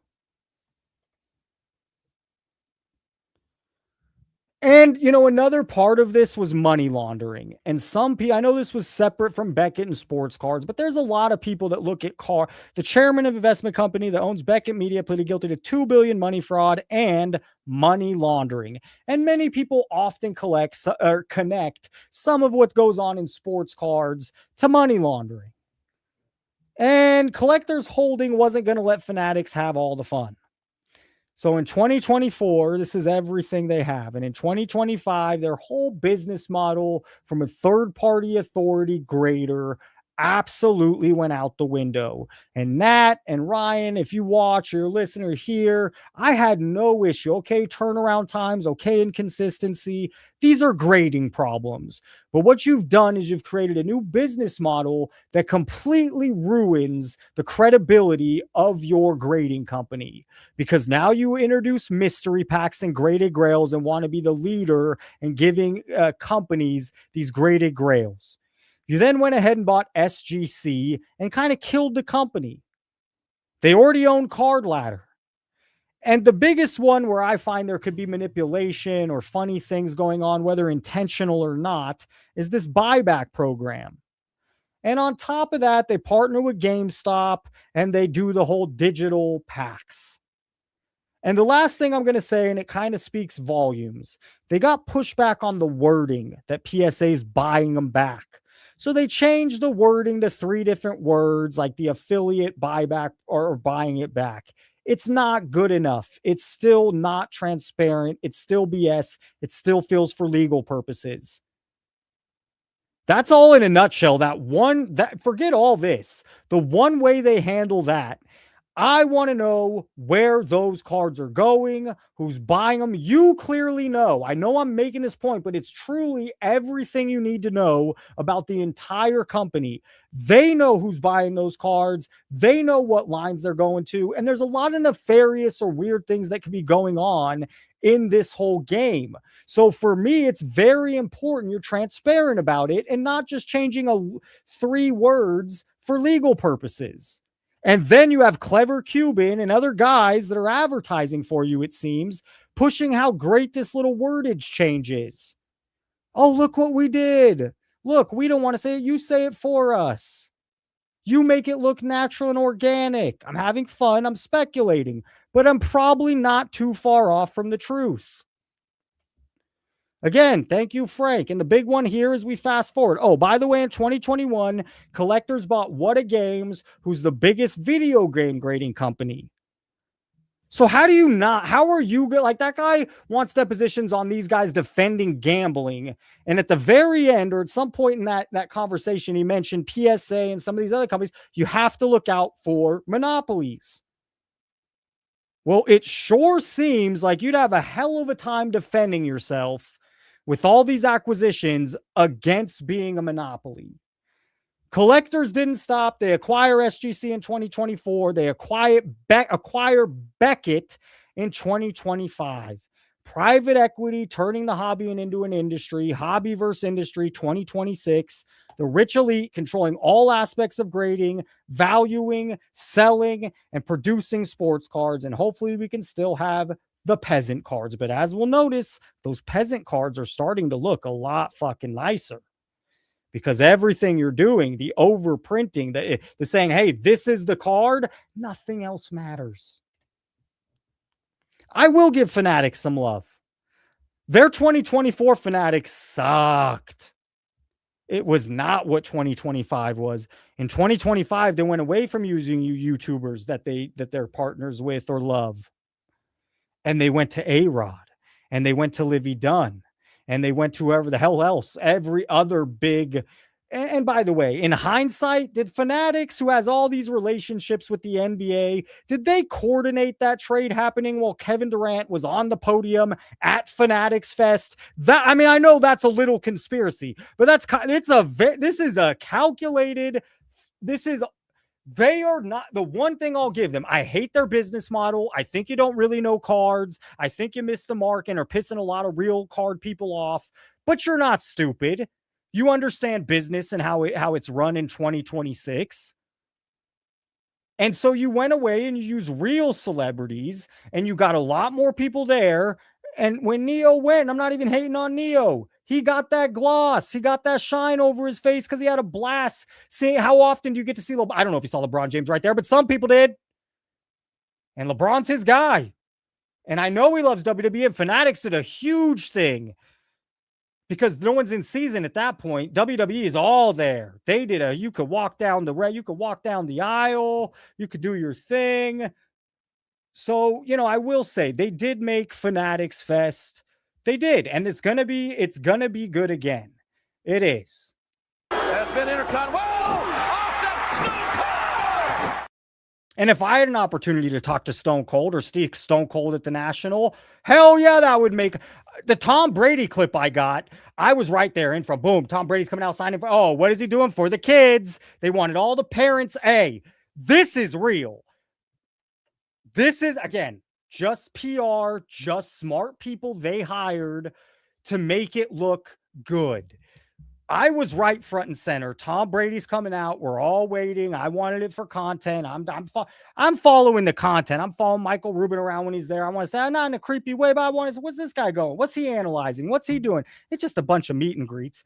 But at least from the bottom floor, the top floor is all the meetings. Brady comes out and the parents are with the kids. Well, the parents are in my way. The parents are the only barrier between me and Brady and the kids. And what does the PR or the marketing team do? Nope, parents need to come over here. We want to highlight the kids in this one. So it's not just, it starts from the top. And that's part of the top's plan to 10x the hobby. And some of you, Neo, including, maybe he's changed his mind on this. Oh, well, it's good for your card prices. I don't give a fuck. It's not cool what they're doing. It's 100% for optics that they moved all the parents out of the way. And then I got so lucky. The dude next to me yelled, "Let's fucking go." Or he yelled something that was really inappropriate to yell with the kids there. And Brady responds to him. Brady was caught in a moment. And that was great footage. And it made my trip. Brady's right in front of me. The guy next to me yells something out of nowhere. So of course, when you're going to go to Fanatics and you see all these people, the Fanatics Fest, you're going to get glossed over. It's going to, by the way, any viewer that watches content of anyone that went for the Fanatics Fest, those few days, just know they're at an ultimate euphoria, and it shows in the content. All right. We're almost caught up to where I'm going to give you my predictions of the next few years. And this is 4 damn shows in a row. We hit over 200. So I'm going to celebrate the wins. I don't talk about numbers a ton, but 4 shows in a row, we hit over 200. That is awesome.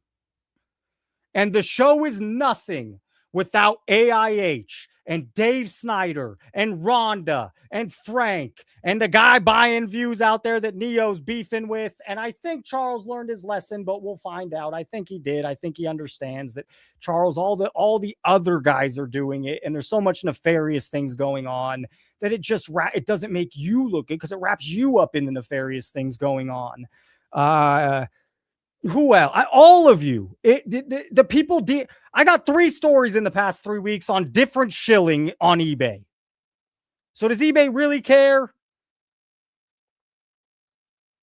I get DMs of different stories, and the reason I love it when you send me those Instagram, do I look at it right away? No, I almost try to save it for the live. I get a feel for, oh yeah, this is something I want to discuss or talk or react, but I like to do it live because it's better that way.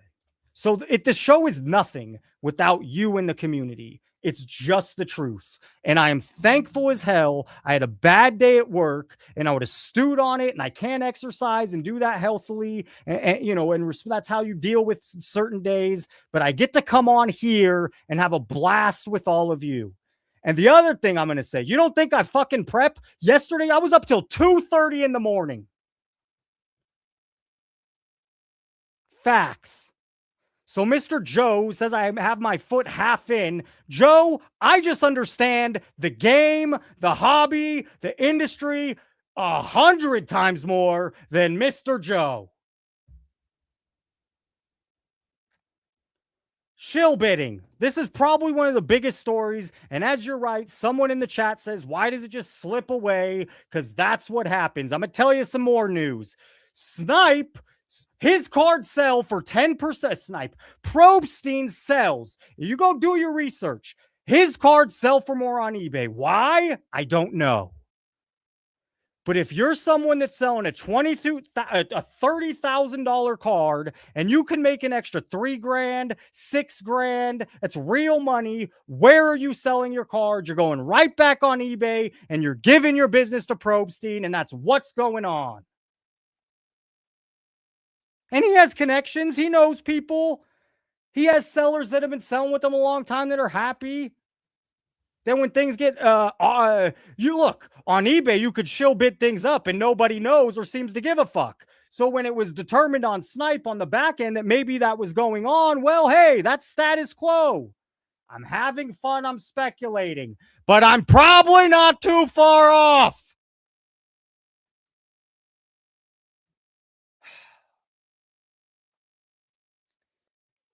Shill bidding exposed, and at that point, the terms of service, this is wrong. They don't tighten. You'd assume that some of these, as the terms of service, as some of these auction houses come up, that some of them need to come out and do some PR, and some of them need to change some of these terms of service. And you know what's happened? Squadoosh! And that's why I also come on, because the more we do this, and the more people we get in this room, and the more you hit the fucking like button, the more of this stuff gets brought to attention. The more of this stuff they're gonna have to deal with. Because nothing has happened since we learned about bad terms of service. And that's why you should use CIA auctions. Yes, they do sponsor the channel. And yes, I know the owners. And I believe they're grassroots, organic, real fucking people, not the industry. And this is what you see when you go to snipe.com on February, whatever, 2026. Dead. No more will be back up. No more there was some confusion. Dead. And this is the guy that sent me the shill bidding from a couple days ago. So we'll start at the beginning. $1, 0. This guy has zero activity. And I've asked around to just make sure, yes, to any buyer, to anybody spending real money, when you see zeros, and they've even told me when you see 5, 7, possibly even this 20, that's a big red fucking flag. And this is what happens on eBay. And eBay, they don't have a clue. They just like the money. And that's most of the industry at this point. So here we have 0, 20. The same guy, 0 and 20. Finally, you get a 91. And look at the last bids. $48, 0. $54, 0. All by this same 9 guy. 9 stars. I got burps. I had a rough day. 122 it ends up selling for with the guy with 37. And he says it. Nice shill bids, by the way. Don't worry, I've stopped watching your cards so you can try and rip off everyone else with a 4th-year number red wave that should never been graded. The response from the professionals in our hobby, in the industry. Cry me a river, it's still sold. Volumes. This speaks volumes. I'm going to tell you something. In the past 3 weeks, 3 separate people have sent me this exact thing on different cards. Keep sending it. Let's prove a point. This is going on every day, all the time, with $13 million cards, with $10,000 cards, and with supposedly $100 cards, which probably should have been $30. And now we enter 2026, where Mike yesterday said 2026 is going to be a long year for breakers. GameStop's closing stores, retail sitting on shelves.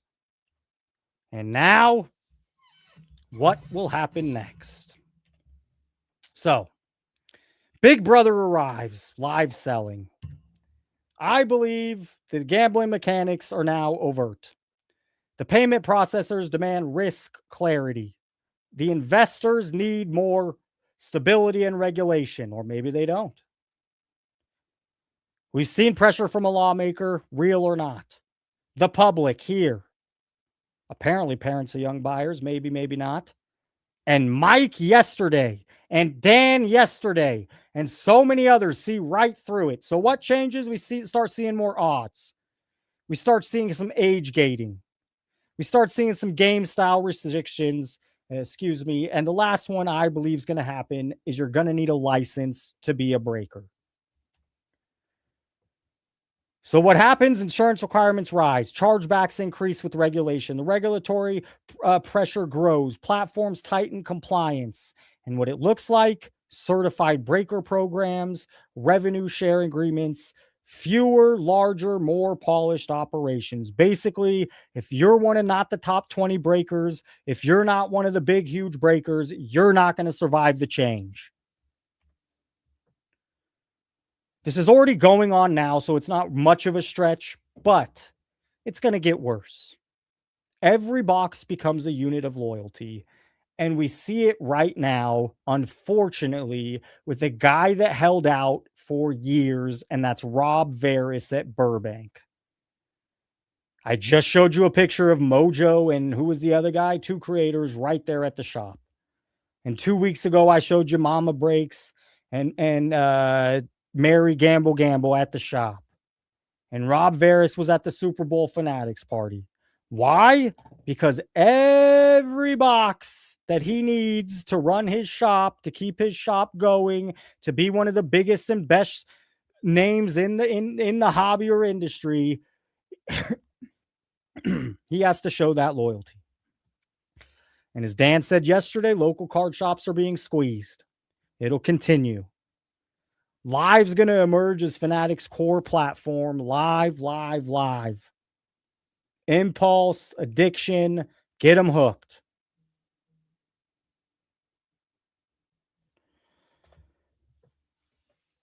I've heard others say this, so again, not going out on a limb. I think a lot of people feel this way. Fanatics, collectors, or both are going to end up being something you could buy on the stock ticker.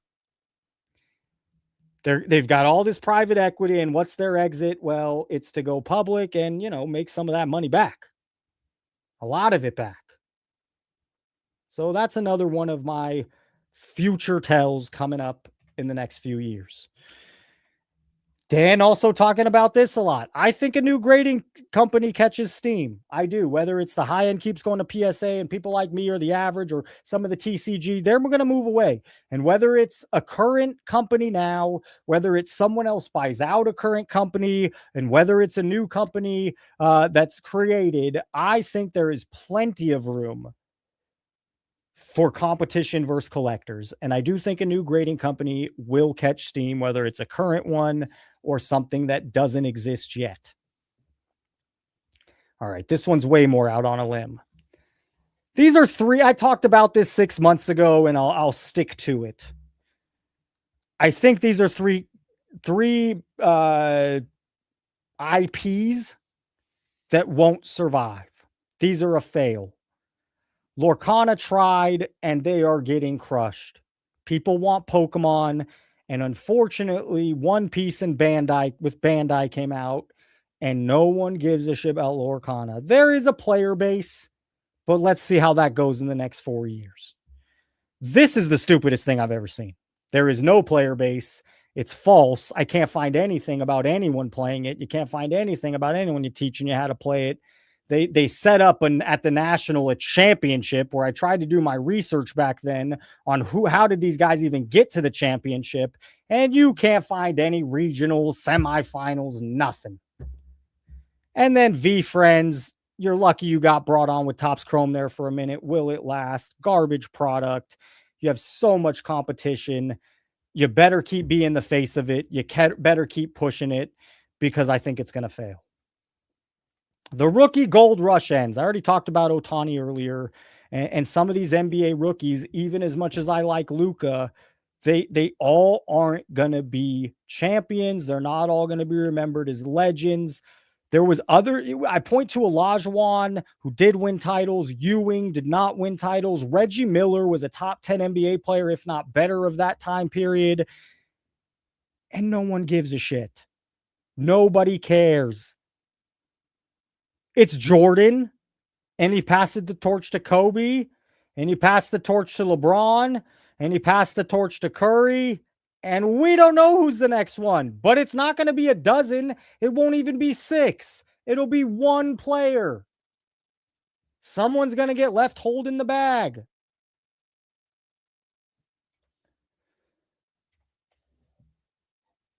The other one, it's fun while it's fun. Eventually, it's going to get boring for people. The craziness is going to become, all right, time to move on with life. And so what's going to happen, just like after the COVID boom, is singles that surge 2x, 5x are going to flatten and slowly decline. The speculative money is already here. They've already rotated in. You're telling me you're going to get that much more big money? Good luck. That's their plan. They're catering to the rich. They're catering to the people that go to Vegas and play the high rollers and get the private jet or have the hotel room comped, a nice one, a suite, because that's who they're catering to. Yet, a slice of pizza is going to cost you $25. So it's not catering to us. What's going to happen is it's going to be a slow bleed. Over a year or two, it's not going to happen overnight, but over a year or two, the cards are going to start selling less and less and less. And sooner or later, you're going to see, it says 10 to 30%. I'm going to call it 50 to 60%. Drop in some of these values. That's what's going to happen. Read a chart. And if it defies charts, it won't forever. If the pumping and pushing is defying logic, it won't forever. And my last prediction is these fucking stores go out of business. And tell me why Michael Rubin and Mike Mahan look annoyed, frustrated, bored. They're all excited. This is going to fail. You're opening too many of them. They're not what real hobby people want. It's an art boutique that you're going to see come in and you're going to see come out. And that's it. that is 2020 to 2030. I think I did a pretty decent job. We held about 190 people most of the time. We lost a few towards the end. I want to show this because this is what I was talking about with the machine. So this makes a lot of sense. But Tag is coming up in the. And I'm not saying Tag, any company. It could be the whole, this system makes a lot more sense. Next 2 years with a machine that's going to be in store. In stores. I was just talking about that. People will come in store, drop their card, and 2 hours later. What a day. We got to listen to this again. But it's worth seeing the machine. Machine that's going to be in store. In stores. I was just talking about that. People will come in store, drop their card, and 2 hours later you get your grade and you got your slapping. Here's the thing. It's a $1 billion industry. If you don't think there's some companies drooling to catch up to PSA or step in while PSA has some controversy or raising prices, there are companies out there that have plans. I'm not saying go buy with Tag or trade with Tag. I'm not saying this will work. But tech continues to come. The evolution of things continue to come. So enjoy it now. You better have a real good plan for what's next because people don't like what you're doing. And there's a lot of competition seething to get a portion of the market. No more 6 months. No more shipping. No more headache when it doesn't arrive. No more headache when it doesn't come back. No more worrying if it's your card or not. Now you can go with a trustworthy shop. And to be honest, I think Tag is going to be the future. I just used my first. Whether it's Tag or not, I see a lot of it makes logical sense, that machine. You get the AI grading down. It's 2026. Come on. Of course they could do it. Of course. Tag even sends you this whole breakdown of why your card got what. Yet the idiot collectors, not that I'm grading with Tag, we don't care. It's just all that matters. It's not the collectors. It's the industry. It's the sellers. Or it's people that are collecting for the value. They want the high. And it makes sense. That's fine. But it's all because the PSA slab holds higher value for now. And if that changes, collectors, there's no allegiance to you. You have lost all loyalty. The only reason you have submissions continue to come in is because for right now you have brand dominance. There is a lot of competition. Just trust me. Just trust me. Another thing that pisses me off, what doesn't? I want to go to the Olympics. I want to go to the World Cup. This is a once-in-a-lifetime opportunity. I grew up in California, family in California. I'm in Vegas. It's right there. Go check prices. I can't go. Go look at the prices of these World Cup matches. So it's the same thing going on the strip. It's the same thing going on with the business model of WWE. It's the same thing going on with the business model of Fanatics and sports cards. And it's going to work till it doesn't. But a lot of companies are doing this. And yes, you're pretty much, I'm not going to be able to go see NBA USA. I'm not going to probably go see USA boxing because the prices are astronomical. Same thing with the World Cup. We're back in the 80s. I think the LA had it and my whole family went and it didn't cost an arm and a leg. I wasn't around, but it's disappointing. Little throwback. If this does, this is nostalgia.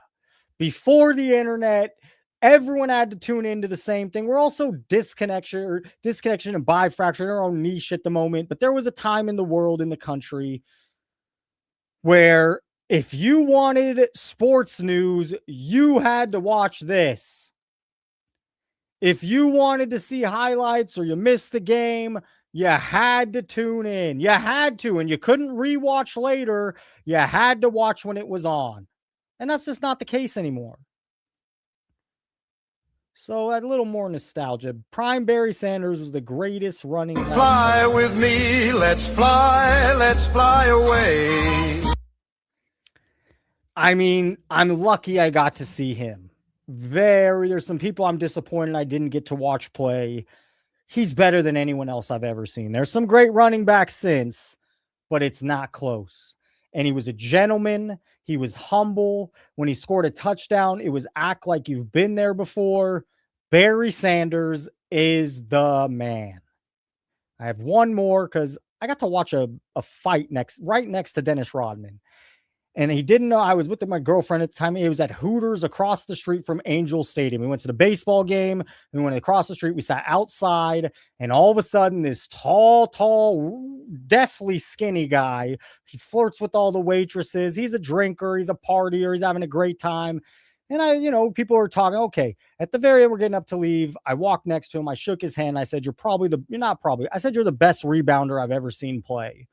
And that was that. It was really neat to be able to watch. It was Manny Pacquiao versus Timothy Bradley. I think the second fight. Rodman, a character, unique. No other NBA player. Draymond Green's probably the closest. In my lifetime, there is nobody close to Dennis Rodman.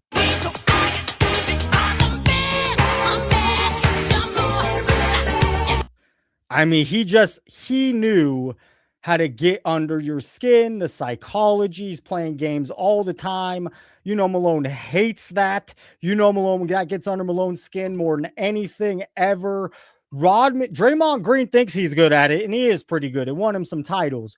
He was also with Curry and Clay. But Rodman, the absolute best. The best instigator, one of the best defenders. He wasn't the tallest guy in the world, and probably the best rebounder of all time that I've seen. Well, he could guard a center. He could play the post. He wasn't a great scorer. I don't care. He was your enforcer. He would play mind games. He'd get in the other team's head.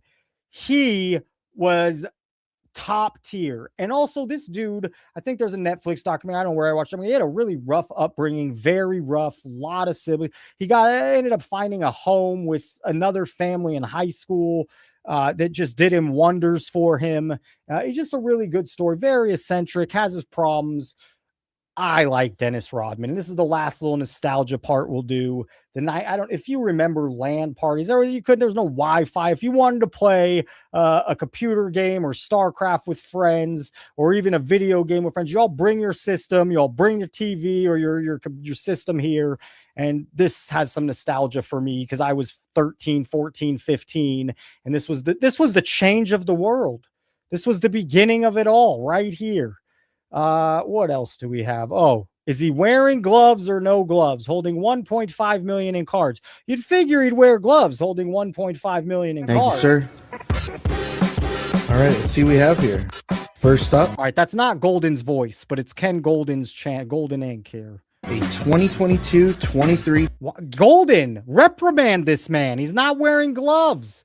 He's holding $150 million worth of cards. How dare he not be wearing gloves? What did we do? Over 2 hours. Holy cow. Holy cow. We'll end here. Maybe I have a few more things to end. I'm going to open these tomorrow on the Chill Live. We have a couple voicemails. You tell me. Oh, what did that? I'm assuming it crushed. I didn't even look at the end results of the poll. I'm sure 95% to 5%. I'm sure the poll is breaking a form of gambling. And I'm sure overwhelmingly it absolutely was. So Frank Ronda will open this tomorrow. I have 2 voicemails that we'll close the show with. So if you want to hear the voicemail, stay tuned. CI auctions, we were following that LeBron black refractor. Holy hell. Okay, hold up. 2 hours and 6 minutes. So I am glad this guy called. We're going to take his call. But just know, tomorrow's much better, but 2 hours and 6 minutes. So I haven't heard from you in over a month. We haven't seen you in over a month, so we're going to put you on. But just know it's been a long show. Hey, guys. That's Ziggy, no, in case you don't know. What's up, guys? I was just listening to your show, Professor. So great show again. Great. Last night was awesome. Last night was great. I just wanted to really join the end here and mention the Hall of Fame, the YouTube Hall of Fame. Just for everybody's listening, there's a lot of people in here, like Orlando and Petty, who are familiar with the Hall of Fame. Some people make fun of it. Some people like it. One thing I'll tell everybody, it's a great place to go find a bunch of new YouTube content, because these guys are posting friends and buddies, and they're giving votes. It's just really cool to check out a lot of new contents out there. So if you haven't heard about it, check it out. Like I told you, I think you should look at maybe making your own nomination. Is this Professor. it or no? I'm looking at the wrong thing, right? No, in fact, I forget the guys. who run the Baseball Card Hall of Fame are now doing the YouTube Hall of Fame. This was started in 2018. And guys, originally this was a collector's thing. And that's why I'm mentioning this is not an industry thing at all. Okay, this is not industry. This is a bunch of collectors who originally wanted to do shout outs. So a guy had at the time, 1,000 subs, he would shout out a smaller channel by saying, hey, go check them out. And in 2018, they made a Hall of Fame. Who has the most, likes or whatever? I forget how they did it. Mike Baseball Card Collector did it. And since then, it's been running every year. And it's just cool. Like I said, you don't have to like it or hate it, but you can find some really great gems as far as great YouTube channels that you've never heard of before. Really good content. I'm trying to find a link to it, but it seems so kind of hard. Do a hashtag search on YouTube. So just the letters UYTHOF 2026. Do a hashtag, and it should come up. There's several out there. I'm trying to think of a one you'd recognize. He's put their vote out. It's just when you type in Hall of Fame, you get a lot of. No, you don't do Hall of Fame. Don't do Hall of Fame. Do YTHOF 2026. Do hashtag search in YouTube. It's funny. I'm outside right now trying to climb up the fucking ice in my backyard, dude. It's ridiculous. I'll look for it offline. I'll look for it after this because I. And for the audience, I think those people who know I'm talking about, again, I know Petty, I think makes fun of it. I do too, but I do vote. I think it's a fun thing to to participate in. Dustin's involved in. Neo, I don't think he's involved. He's a guy who should be in the YouTube Hall of Fame. He just. So what do you mean I should? How do you not? You say I should nominate 10 channels? Is that? So yeah, in order to be a nominee, in order to actually recommend somebody, you have to make content for 3 years, right? If you just for example, I'm not trying to be mean here, but Charles can't make he can't nominate anybody because he's only making content a year. You've been around for years, so you can nominate. Hey, apparently Dan voted for me. Yeah, dude, there's definitely votes out there for you. Hey, now that's what I'm saying. I think you're in your 3 year right now. I will be voting for you. I didn't want to kind of spoil the surprise. So wait, I cannot thank you, but over 3 years, I can nominate some channels because I think that's the fun. I could give some shout out or love to some channels. Is that what you're saying? For 3 years. Yep. In fact, one of the rules is you have to have been active in the. We're dropping you as you're climbing your tree. What the fuck is he doing? Climbing his tree? Is that what he said? Neo, Ziggy, we lost you. Did he say he's climbing the tree? All right, enough dead air. Ziggy made an appearance. We're going to do 2 voicemails. Ziggy, call back tomorrow if you're free. I know you're very busy. Ziggy, I think he got a new job. He's over traveling, going there, here. He got sick. So, but Ziggy's we're in contact. It's going for $13,000. I think we said it should go for between 20 and 30, I believe. There's 3 days left. We have a Mickey Mantle 1951 Bowman, almost at $7,000 with 3 days left. There's that Topps Chrome Gold Sparkle out of 50, currently at $884. What's this Kobe PSA 8 Topps Chrome for $325? All right, so at CIA auctions, it exits. This auction ends in about 4 days, 3 hours 22 minutes. CIA, thank you for sponsoring. I'm pulling for you. Let's do the voicemails. The show is here. For the I know we lost some here at the end. And I can't believe we've gone this long. But my little plea here, the show is better. Where the hell is the? Oh, now I can't find the number. The number's scrolling at the bottom. All right. It's better with voicemails. Kenny Effins Religious. If we can get 2 or 3 more guys that'll call in even once a month, you don't have to call in all the time. But if we can be a once a month and add that up, the show is better with voicemails. Blue Red, I'm going to give you 2 minutes because tomorrow I'm going to go live. I have a feeling you'll be around. We get to talk longer. Blue Red will do like a minute. I want to go fast. I'm going to get you out of here. We're going to do voicemails, and then that'll be the show. How we doing? Bro, you know what we need to do? If we want to squabble some hobby beef, we should play Tom Clancy Rainbow Six Siege and have them 1v1 each other. I love it. Blue Red Master, that was... I want a boxing event, but maybe a 1v1 Call of Duty Rainbow Six. I still think, what these other influencers have done for their hobbies or their niches. Look what Logan Paul and Jake Paul grew into, but there's been many celebrity or YouTube influencer boxing matches. Who would I match up against? A lot of people are taller and bigger than me. I don't mind. All right. So do 2 voicemails. The call in, leave a voicemail. It's at the ticker. Someone said he came in hot. So here we go. We got 2. Tuesday, February 10th show was That's straight Ziggy. fire, Professor. Listen, I really enjoyed Mike. I'd love to debate Mike on his topic about breaking being gambling. Not that I disagree with him. And Professor, I've always called it gambling. I would argue it's the modern hobby is gambling. You can't draw a line and say, oh, it's the breakers that are wrong and tell me you want to open boxes with your kids because that's the future of the hobby. I also want to point out, guys, I hear this over and over and over for all these people who are my age, nostalgic about opening packs with their kid, either. I know you're going to hate me for cutting it off, but if you're watching this afterwards, you miss a party these guys are funny. Apparently there's some back and forth tonight, but I feel bad because sometimes we're in a conversation. I'm talking to someone, and I glance at chat and I smile and laugh, and I'm not laughing at them or smiling at what they say. You guys you crack everybody up. And it's not one person in the chat. It's a large majority. You guys are great. Big win. I'm just going to pick it up for what it is. Sorry, Ziggy. Chad is really pissed at you tonight, Prof. You didn't pay enough attention to him. Mad beef with you tonight. I'm serious. Even Orlando is a little butthurt right now. So I'm just saying they need more attention. All right. Thank you for saying that's fair. I mean, that's fair. It's a balance. It's not easy. I have callers. I have all this stuff I plan, but that's fair. And just to the side note, it is a balance I'm learning. Tuesday, Wednesday are shows I put in hours of prep. And you saw how fast the chat's moving. You want me to go on a monologue. You want me to pay attention to the caller and the guests. You want me to be thinking 3 steps ahead. And I think it's valid. I do need to pay attention to chat. I'm also going to tell you, if you were in my seat, it's fucking hard. It is not easy. And if you watch bigger guys that stream, not in cards, yeah, man, they're off. You got to have some entertainment value. You don't want to get me out of the flow completely, lose my trains of thought. But on the flip side, you're not wrong. I could do I need to stay better on chat. I need to give you guys more love, but I put a lot, and you're right. It's a specific show, and maybe I need to lean away from this.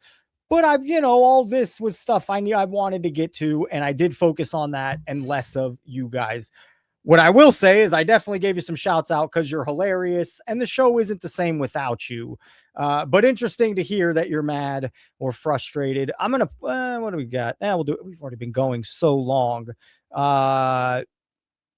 We'll save the other voice fill for tomorrow. It was a rough fucking day. And to end the show hearing you guys are frustrated at me for coming on for 4 hours, I'm kind of like, screw you. And I love Orlando, but it's like, man, it is really hard. Very, very hard. And I have people DMing Stop me it. this. Just being playful. We're good. Stop it. They're just neglected. We love you. Stop it.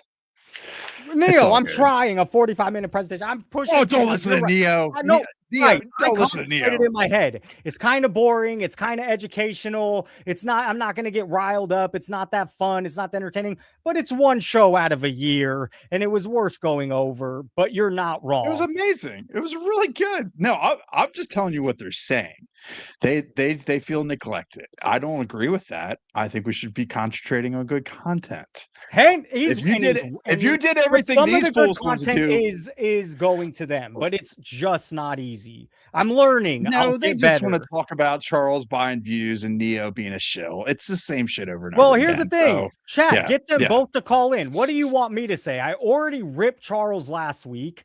Neo's gonna do Neo. What do you want me to do today? I mean, that story ended. Tired.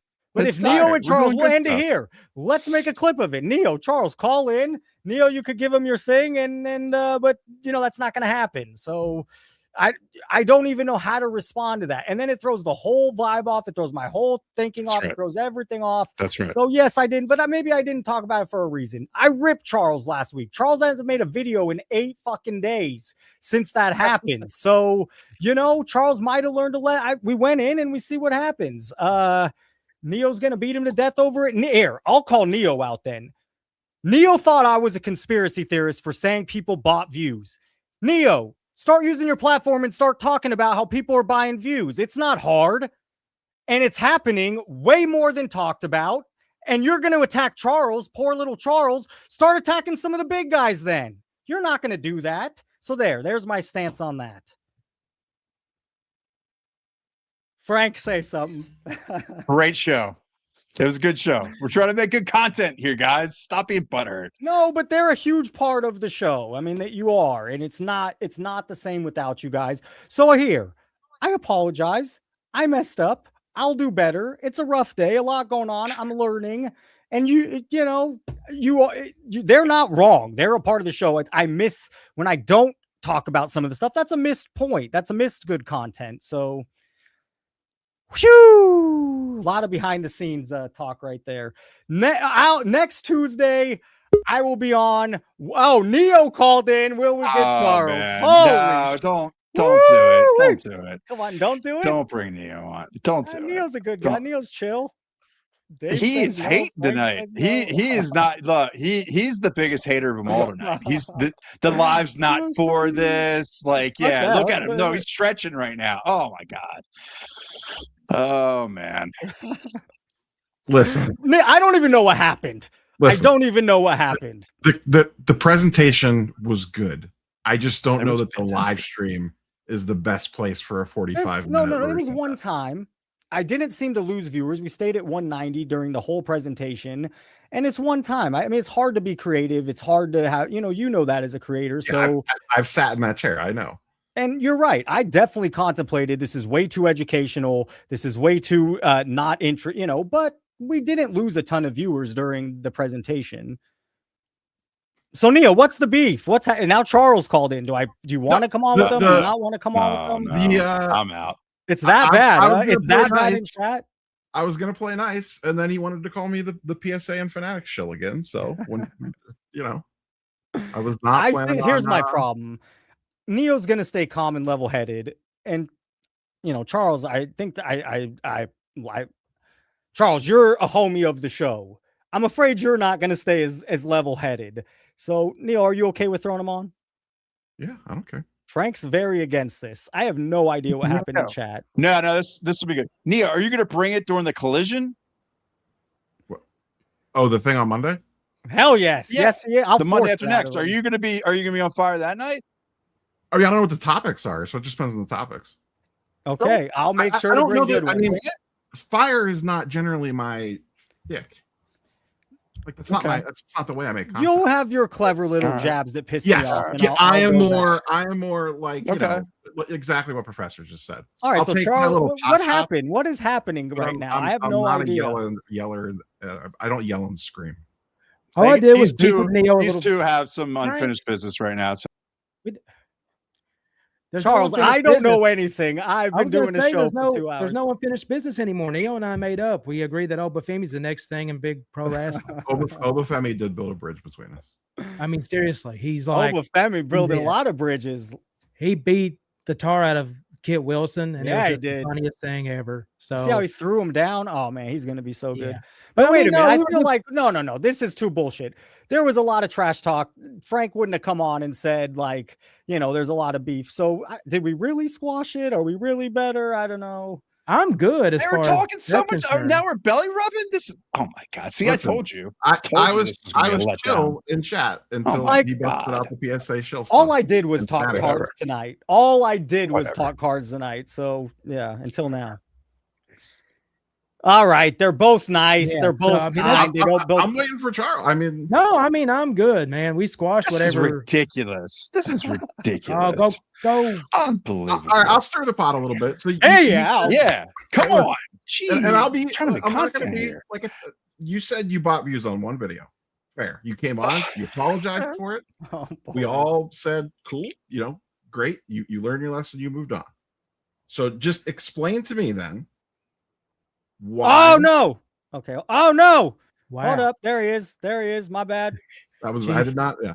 Just explain to me why then, if you say that you stopped buying views, that your last video on Pac-Man has 9,000 views I feel with bad 7 comments, 2 from Rhonda, 1 from you, and according to some back-end YouTube tools, for the first 4 days had about 400 views, and then the 4 days after that gained about 9,000 views, which, as My Professor best and I advice- both know, that is not common behavior for sports Before cars. Charles responds, my best advice is own it and say you're just not going to do it because they're never going to let you live it down. I don't know. That's you said you did it once and you apologized for it, and we were like, cool, don't do it anymore.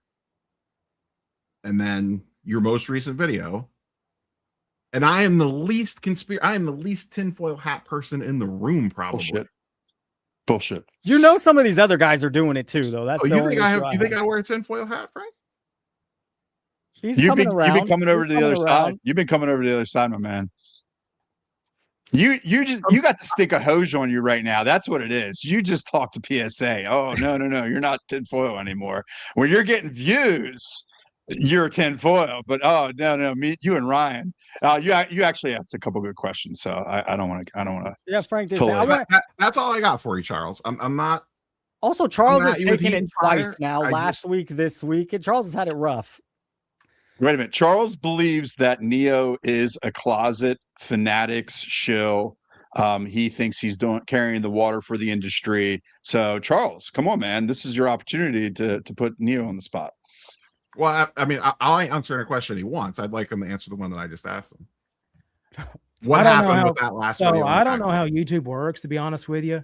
I don't know how that happened. Pac-Man's gotten a lot of inflated views anytime his name's on there. I think Dan the Cardman's most views ever was from a Pac-Man video. I don't know how that stuff works. I just post the videos, and that's really it. I haven't paid attention to my videos in a few days. I've been busy. Oh, you're digging yourself a hole. You did not take my advice. So you think a video with 9,000 views should only have 7 comments on it? I don't know how YouTube works. Yeah, but me and That's all Neo I'm do. saying. Well, if you guys do, then you know more than I do at this point. I'm still I just learning. want to be clear. You were standing by that you did nothing to manipulate anything on that video. I didn't manipulate that video. No, the Arena Club video, yes. Okay. All right. That's I asked and answered. Charles, I thought you dug yourself a hole there. I mean, that's all I'm saying, guys. I Can we promise get you. into the Neo shilling? Come Well, on. no, I would Like- also preface. I want Charles to add on. Neo, I get some people that wonder how you get stuff so right, so fast, and they wonder, and so maybe that's some of what Charles is. I'm not saying it's me. I don't even follow the channel as hard as some of these other guys that watch the channel all the time. And like, this guy's right all of 2025. He's early all of 2025. And then it was weird that you had Ryan Hojan the day that you released that video in the morning, and that's the day they announced price increases. So you probably knew early, but anyways, that's all I'm hearing. I know nothing. I don't think he's a Fanatic show. I think he comes out with credible content, more recently at least.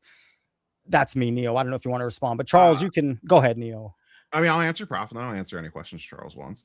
I mean, I have almost 6 years doing content. I have very good sources, and I have very trusted sources, and I get stuff. It's a simple. I mean, you know how it is, Professor. Yes, I do. That's you get right. stuff. And That's I've right. built relationships build over that's the right. years Okay. with people, with companies, with individuals. And the that have other way it works moved is around. if you do have a media platform, those people want to have some media. So, that you do build relationships. I understand that. And in that case, they find you maybe a little safe, and that's fine. Because Frank said you did ask some good questions.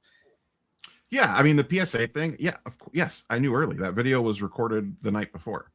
Like Ryan's not waking up at 5 a.m. No, of course. Yeah. But then it's like, did you know 2 weeks before? Did you know the day before? How connected is Neo? I knew before. I don't want to get like super. No, that's fair. That's very fair. Always first to the scene. Ambulance chaser. Charles, I we said have the other day, the ambulance chases me. Dang. Well, Go I mean, ahead, I've been in journalism. I went to school for it. You have sources, you have people you talk to, and you can't reveal your sources because if you do, they're not going to give you any information anymore. That's how you're the first on everything. So I agree on Neil. He's not the first on Neil. everything. Let's not give him that much. Listen, I have never claimed to be a news breaker. I have broken stories before over the years. That is not my claim. I will usually, I will usually be quick to get a video. Yeah, up that's and your back into strategy. someone That is else's a strategy, which And is that is how I that's how built the news channel. works. Yeah. Early on, I was just doing the thing, and I got lucky on a couple of things on getting videos out fast. and I realized the power of being first. So it's a blessing and a curse. When stuff happens and I don't have a video out early, people are blowing me up like, hey man, how come you don't have a video on this yet? And I'm like, because I do live a day job, like I do have a day job. Okay. So, but Neo, thank you for coming on and being so upfront. Charles, I have a question for you. And I'm not saying you're wrong. I'm just curious. And maybe it was just to fight back. But why do you think Neo, takes a Fanatics angle? It was just the whole thing where he started opening up a box of cards and stuff and trying to I don't know. It just seemed like he was trying a little hard to get. I don't know if it was as much he was feeling as much as it was maybe he's just trying to get more in the inner workings to get some of the stuff he's talking about. Because, I mean, Fanatics is really closed doors when it comes to that kind of stuff, and they only put out PR stuff. So if you have someone on the inside or somebody like that that can give you that information, it's very useful, especially when you're able to get videos out before everybody else. So, I mean, I've opened boxes on the channel for almost the entire time the channel's been alive. That's nothing new. I have a critique of Neo straight from our comment section. Sure. We have more than a few commenters that detected some impropriety related to ComC. Neo, would you want to respond to that? How they no longer sponsor you this year, and that was due to you not covering poor customer service. So would you want to respond to anything in that regard? Wait, what's the specific? I'm not quite following. Something about ComC being wrong. Yeah, I'm confused as well. ComC is no longer sponsoring you this year. And on the way out last year, you weren't covering some of their poor customer service. And, I don't know, some of our tinfoil hat guys were saying, they were calling you out for that. I literally sponsor, and now I literally did a video about them potentially going out of business while they were sponsoring me. So I don't know what else people would want on that. Like that was the last video I am sure ComC wanted posted was me talking about that, and I made that video anyway. So I don't know. Why aren't they sponsoring you anymore? My deal was up at the end of the year, and they chose not to renew. Yeah, and that's pretty. I guess that does happen. Yeah. That's the way this stuff works.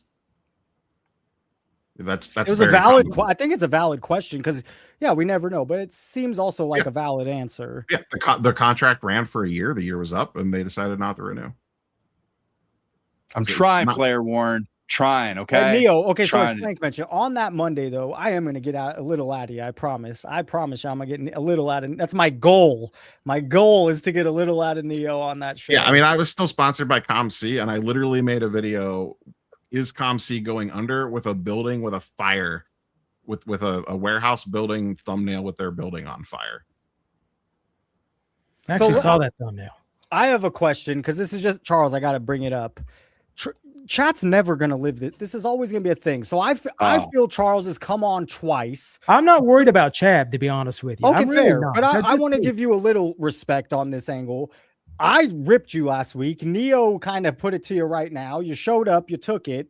I would say we're going to call you out if feel like more stuff's going on, but you did take it. You sat there and took it. Some of us feel like maybe you could have been more honest today, but the thing is, if you make content on YouTube, it's going to happen. There's going to be people that are going to say things, whether it's true or not, or whether they think something's going on or not. I'm not going to sit here and, feed that fire. I just don't want to do that. Like, if you're talking about me, if you watch my videos, thank you. If you don't, that's fine. I may not be for everybody, but I'm learning YouTube. That's all I'm doing. I'm not really doing anything malicious or heinous. I'm still trying to learn how to do all this. Well, I'll also say that a lot of people, when they start and they don't know, and so I'm like, wow, we got to DM more, but it's like, that's something, it's pretty normal that people try because they don't know. However, you've walked into a card hobby where there's so much garbage and nefarious things going on that you automatically almost get associated with that because there's some nefarious stuff going on. And I totally get that. And that's why I'm not pushing back on it, because I'm not big enough to do that yet. I'm not a big dog. I have barely 500 subscribers. I'm not at that point yet to where I can, be like a Jeff Wilson and just brush it off, or, say whatever the hell I want to say, or debate myself, which he actually had that video out. That's a thing he did. He literally debated himself because the guy that apparently took personal shots at him didn't do a good enough job on it. So I don't feel like I need to like make kind of shot content like that or anything. I just try to, provide insight. And, I'm working with Collectors MD, and we're trying to do and network things. And we're trying to some figure people things feel out. Collectors MD is a whole sham. It's a good way for That's- Fanatics and them to make that's it look another like thing, they're too. holding accountability and blah, blah, blah. The other thing I want to say, because Card Deal says, are you serious? Here's what I'll say. Is some of you are extremely rough. Like Charles took his beating. Hopefully he doesn't do it anymore. He could be a little more honest, but yeah, you guys are going to kill him for months. I mean, for months. And he sat on here and took a beating. So you can, if you want to continue to kill him for months, I can't stop you. However, I would like to make the point. He did come on here. He took it. Hopefully he stops doing it. He got it from me and Neo. And, you guys are rough on it, especially you, Cardil. You're rough on him. I mean, so if you could do what you Cardin's want. been rough on me since day one. I don't know what his Okay, problem all right. is. He's just cantankerous, I guess. It's fine. Be you guys. Love or hate, I'm fine with it. I don't take it personally. The day I stopped taking stuff like that personally, a huge weight was lifted off my chest. So it's just, at the end of the day, we all have an agreement here that we want the hobby to be better. Is that something we can all agree on here?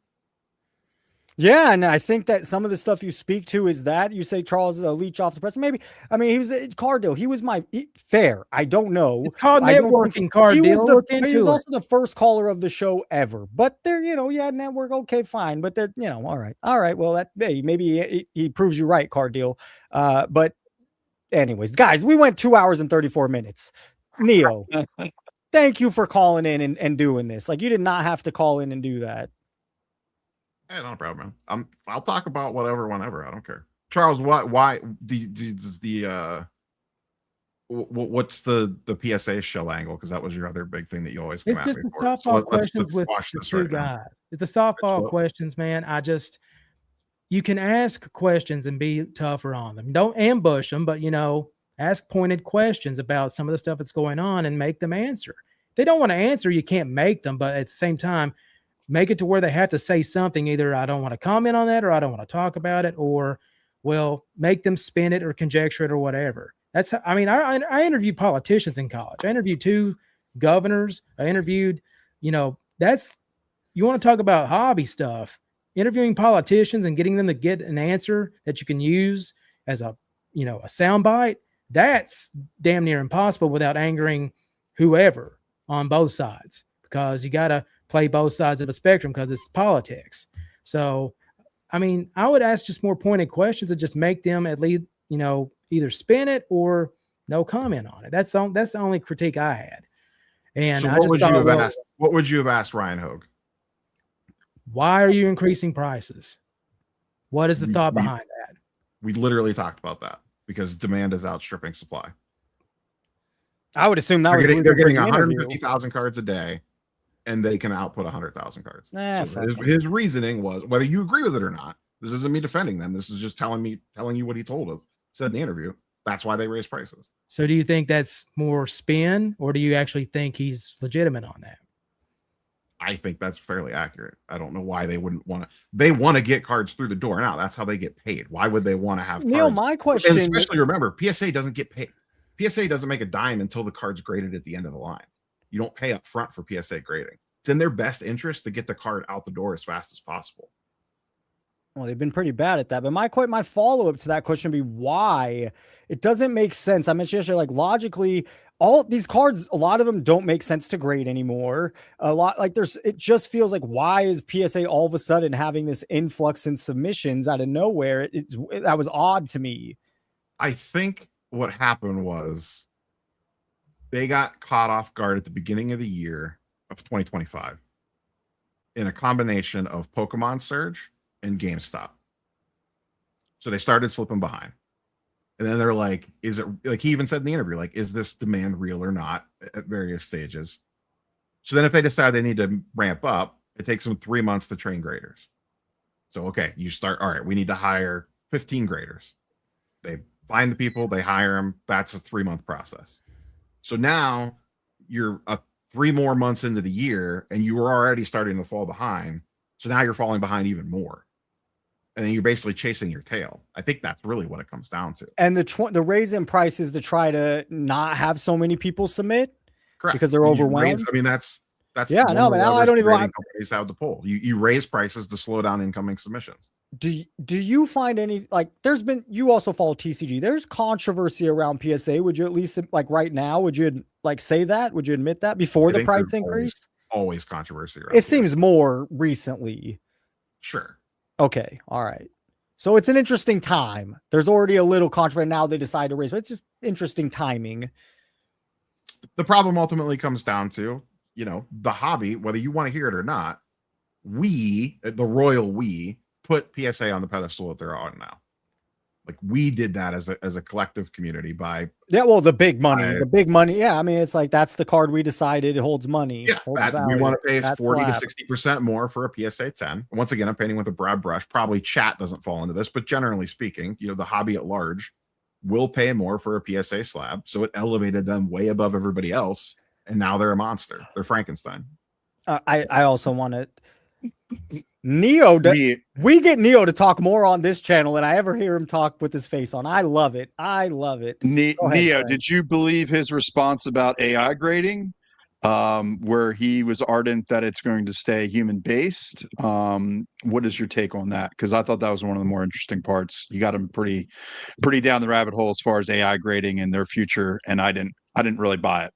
I don't believe that. All right. I believe in its current state, yes. And to be fair, I did not ask like what's going to happen in 10 to 15 years. I don't think AI grading is ready for prime time today. Do I think it'll always be that way? I don't want to speak for Ryan.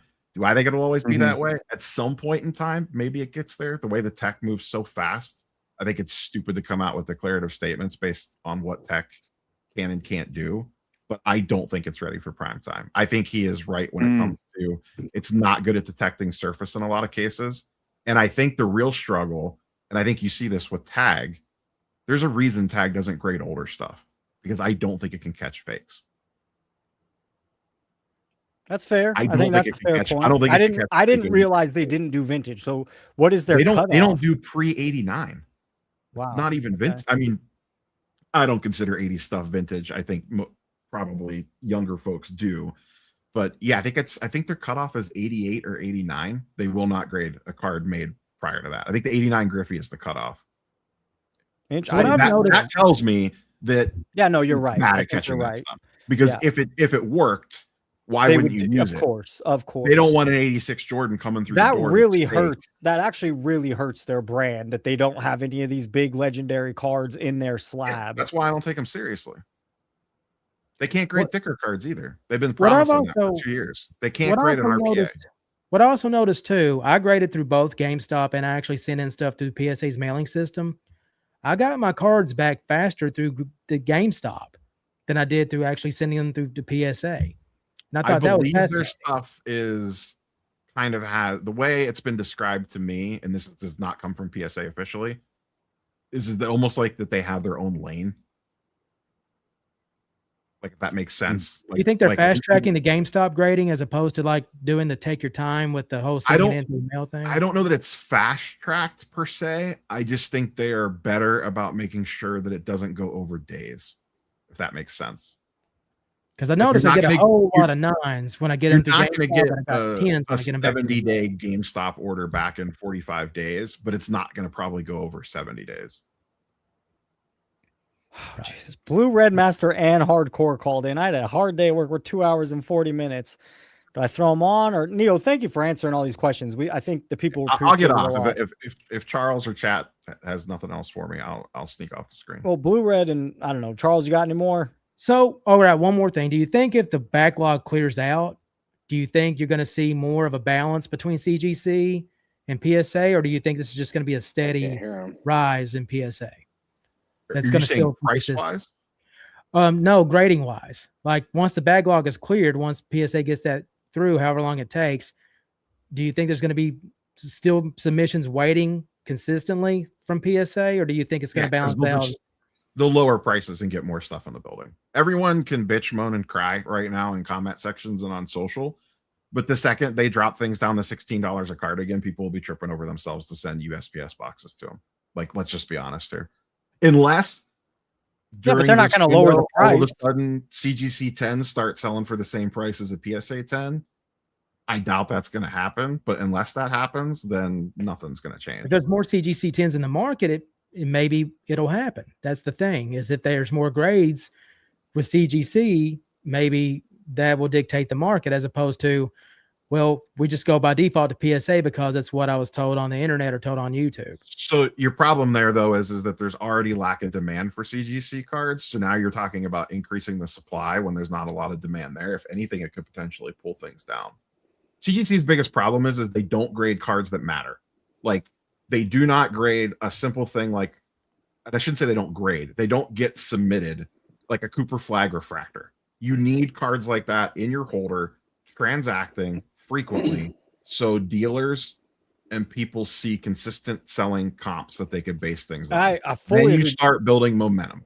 That's what SGC did. They ran specials with Ultra Modern to get cards that people actually want to buy in their holder. So you start building some trust on the secondary market, and then it starts slowly snowballing up.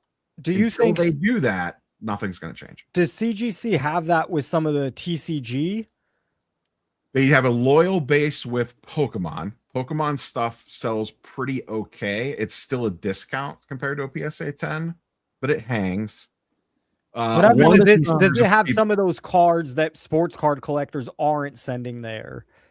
Yeah, and One Piece struggles, it seems like One Piece pristine 10s sell for less than PSA 10s. That's not a good sign. It seems like CGC pristine 10s and Pokemon will outsell a PSA 10. CGC 10 is quite a bit below. Is that pristine really hard to get, I would assume? In One Piece, no. In Pokemon, yes. Hardcore Collector, did you have something you wanted to ask Neo while we have him? Yeah, I wanted to make it quick, and I wasn't going to come on, but since you were talking about supply and demand, that was something that, I wanted to touch on. So we see inflation, right? Everything's like really expensive, and a lot of it is, to me, a supply and demand issue. So like when you went to buy a box of cards on release day, I forget what release that was, it goes basketball or something, you couldn't Sapphire.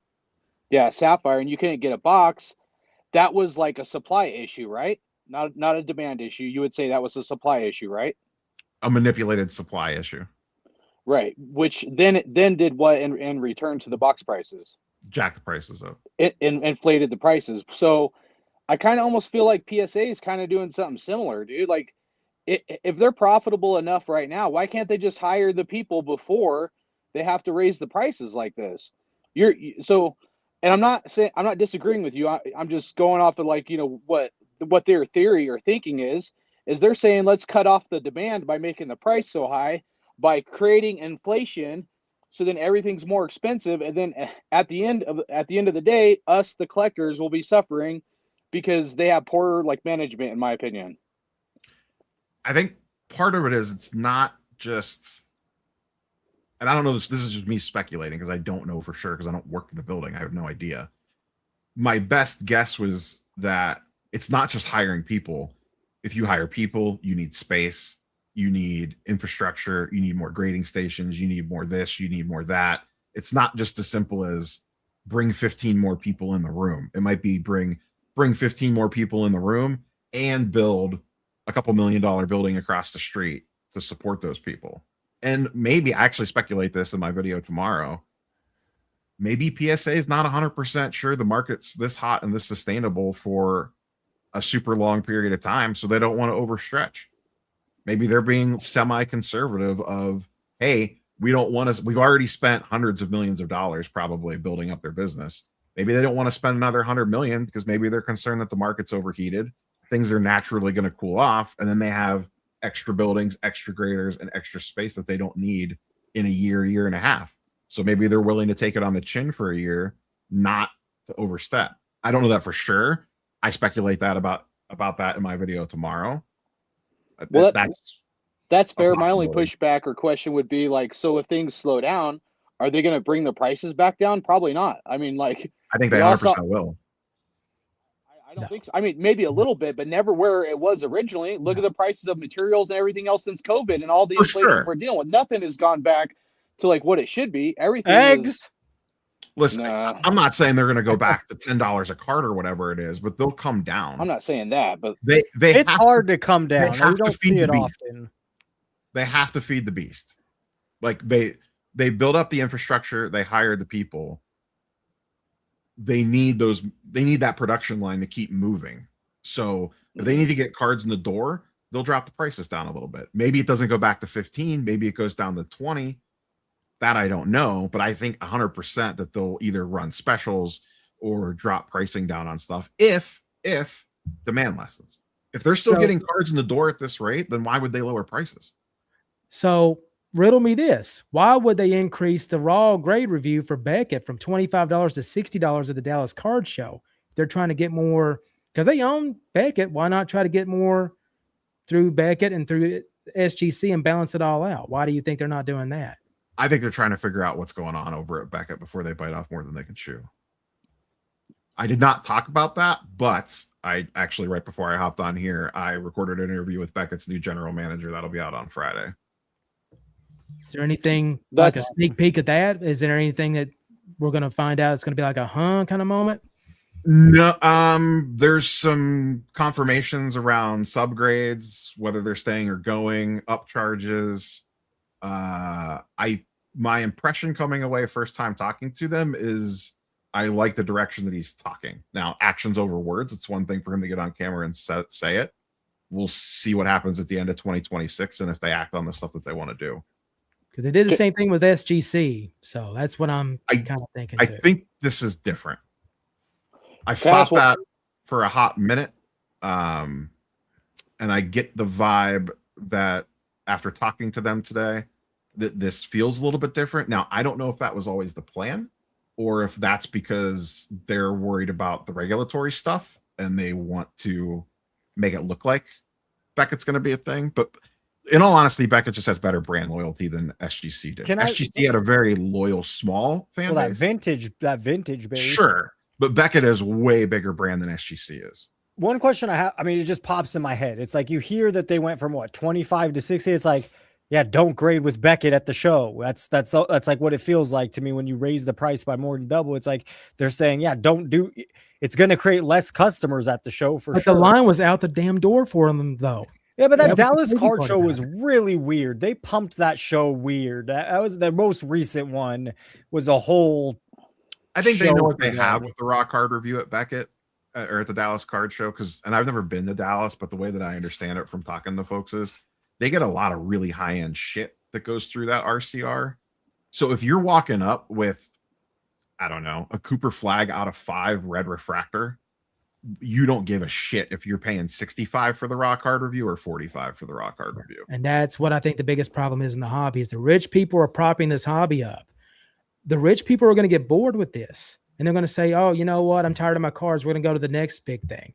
And what's going to happen to the hobby? You got other people, Fanatics, Shilling and stuff. Hell like yes, you can. I didn't think you were. Yes. Oh, I forgot Blue Red was there. What's up, Blue Red? All right, Blue Red, go ahead. Can I speak in? Cooper Flag just got an injury, and I checked the news. It's legit, and I predicted that he's going to have a Mike Trout NBA career. I mean, Mike Trout was the best MLB player for a decade. It's year one, Blue Red. Will make you very happy. I knew. I was will make you very happy. BJ Edgecombe's better than Con Knippel. Yeah, thank you, Neo. Before I threw Blue Red on, I knew he was not going to address anything we were talking about. I knew for a fact he was going right there, and I love him for it. I do like Con Knippel, to be fair. No, hard not. I mean, he's a great shooter. I'm gonna bounce on out of here if I could, since I have you on, Neo. Maybe in the future, if you could be so kind as maybe when you interview like PSA or Beckett, just I know you have to be professional. I'm not saying don't be professional, but maybe just ask them if there's any message they would like to say to us, like, you know, everyday collectors that have some doubts about the direction they're kind of sending the hobby and grading, and just, you know, if you could do it in a more classy way than I could, that I would appreciate a question like that. Not to call them out. I'm just saying if we have hesitation, if there's anything they would like to say to address. That's a valid statement. I mean, did you watch the whole Hogue interview? No, I watched like the first like 2/3 of it. I got to finish the last one of my questions is literally collector club members feel screwed over. What would you say to them? What'd he say? Oh God, I'll go back. We'll watch on the live. It's in there. I don't remember, and I don't want to misquote them, so that's why I don't want to just throw shit out there. All right. People in the comment section did not like his answer. I'll say that just from the vibe of that. It was fine. It wasn't the greatest answer. It wasn't. Didn't address for asking. Concerns, I'll say, but I didn't word it like that. But I literally said, I think the question was, Collectors Club members feel frustrated by the way that they've essentially been treated over the last year and a half. What would you say to them? I think was the general question. It was more. It was like in the back third. Well, and I appreciate you asking questions like that, because I know that's not probably put you in the most easy position when you're trying to do a professional interview, but a lot of us probably feel like we're kind of getting priced out of the market. And I'm not grading a bunch of cards and stuff like that, but a lot of us, if we do want to grade cards, each time it keeps going up, I'm like, dang, dude, like I got cards I want to send in. Don't get me wrong. It's just the price keeps going up. I'm like, man, now I might need to wait anotof month to save up or something to send in the cards I have that I want to send in. Why do you want to send them in? Because you want to sell them, or for their PC, or what? Some of them is a mixture of both. Most of them are PC, but there's a few. Why do they have to be graded? I mean, they don't. I mean, why do you grade your cards? Most of my PC stuff's not graded. All my wrestling autos are raw. Yeah, most of mine isn't either. But there is some cards I would like to send in. Like 90% of them or 80% of them are like cards I want to get like just for my PC, and then there's probably maybe 3 or 4 I'd like to send in for maybe a future boom or whatever. If why won't you send them to CGC? For my PC or for my for PC. Well, the ones I want to send in to like that I might want to sell is like I have like a for PC specifically, not sell. I get the sell angle. I know where Neil's going with this, and I just want to say something. Just because we don't want to sell it right now, I still want something more. If I could have a $300 card sitting in my closet because it's PSA, or a $150 card, yeah, I'm a collector, but I'm also not a fool. I'd rather have the more expensive version if I have an opportunity. So I see where you're getting at, that you want to do it for the resale value. Well, I don't want to resell everything, but I'm also like not an idiot with my money. If one's going to have double the value, and that's what's going on, and that's why people are using PSA, is because the resale value's there and it's not for the others. So the counter to that is, why not buy the card and not the grade? So let's say I have a Kobe Bryant refractor rookie, but it's an SGC 10, not a PSA 10. Does that make a difference as far as your PC is concerned? Because it's in a slab. It's still a Kobe Bryant refractor card. If you don't plan on reselling it anytime soon or just keeping it, what's really the difference in it? And also, eventually, long term, everything balances itself out. And PSA was once the bottom feeder in the grading hobby, and Beckett was king. So what makes you say that it won't have another? No, it could change for sure. It could. Yeah. You could always change the holder.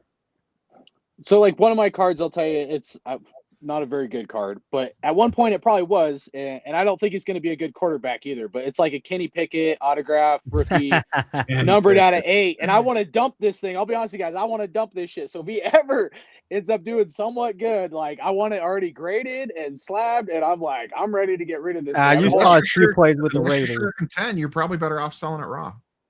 Say again? I said, unless you're sure contend, you're probably better off just selling it raw. Yeah. Let someone else buy the hopes, dreams, and wishes of it being a PSA 10. You're not doing a very good job shilling for PSA, bro. Yeah, really. Well, I push back on that. I take back what I said, actually. I'm just messing with you, man. Hardcore. I Thank you for the video on my TCG channel of sending 20 some cards to CGC because I'm not sending the PSA. Like I don't know what people want. Blue Red, what did you want to say? Not gonna lie, thank you guys. I'm gonna scout the next year's NBA draft class. I have come up with the conclusion that Caleb Wilson will be a better basketball player than Cooper Flagg. He will average 50 points in his prime because Caleb 50? Wilson is that good. 50? We'll leave him off on that. 50 points. Just one more thing for Neo, and then I'm out. Damn it. When you interview these two people, when you interviewed Hoj and you interviewed the general manager or whatever his title is of Beckett, do you get the vibe that they're actually genuine about the hobby in that they collect cards and that they do relate to hobbyists, or are they bottom line, we need to try to make profit? Do you see any vibe that they will do any good? I don't know the Beckett guy well enough because that's the first time I ever met him, and it's really hard to judge that stuff off of one 40-minute conversation. Very fair. Hogue, I know is a collector, 100%. I know that he is. So do you think he's actually genuine about what he wants to do, or do you think that he's going to have people push back on him? It's too hard for me to judge that over a Zoom call, basically. I mean, I've talked to him in person a few times, but no more than like 10 or 15 minutes at a time in person. And you really can't, it's hard to vibe check someone through a Zoom. I mean, you can get a feel for someone, don't get me wrong. But I do know that he is a collector. I 100% know that. Because he's a big collector, actually. He is a pretty big, I forget what top set he goes. He's talked about it in videos before. There's a couple of very particular tops complete sets that he chases in high grade. So Nat Turner, at one point said he hated upcharges and even went on a blowout forums, I believe, and said that. And then all of a sudden, Neo's seen this. Come on. He's just like, What'd you say, Professor? I would assume you know that or have seen that. Oh yeah, 100%. So do you think Hogue is capable of doing that based on that conversation, or is it too early to tell? Hogue or Nat? Which one are we talking about? You switched up. Hogue, you talked to Hogue, but I mean Nat Turner, who everyone thought was a big hobbyist and just collected high-end cards, he hated the upcharges, and all of a sudden they're still going on. He never done anything about it. As a matter of fact, they became more rampant. So I don't know his answer to this. My guess would be that when he sat on the other side of the table and looked at numbers, he probably understood why they do it. Because when he said that, he was us. Yeah, and he's not us anymore. And that's what I'm afraid of. It's just that he then became a business owner and probably saw, I asked him about upcharges when I interviewed him a year and a half ago, and he laid out why. I mean, I clipped that when upcharges came back up when Jeff Wilson brought it up, and he literally said, one, they want a piece of the cut, basically. I mean, they create the value they want to taste, essentially. And then he also, and I know they write checks to people for grade guarantee stuff. I personally know someone that got a $20,000 check from them for grade guarantee stuff. So I'm sure he sees those checks goes out the door now that he's sitting on that side of the desk and has to approve that stuff. I know, Jorma, you're not wrong. 3 hours we did. Gentlemen, Neo, I can't thank you. This was very kind and fun. Yeah, Neo, appreciate you answering all those questions. And I'm looking forward to that Monday. I'll answer whatever anyone's got. No, we got a lot out of you today. It was great. I think, I've watched you for a long time. This is the most you've really said a lot. So it was fun. It was fun. And I'm looking forward to that hobby collision. And I'm going to get something out of you. I promise. Neo, have a good night. Charles, it was great. Anything? Yeah, you're going to keep catching shade, bro, but I respect you for coming back. Hey, you know what? I'm okay with that. I'm just going to continue doing what I'm doing. I love collecting cards. I'm glad to be back in the hobby, and I want to contribute to helping make this hobby what it once was, and, try to basically keep the industry at bay.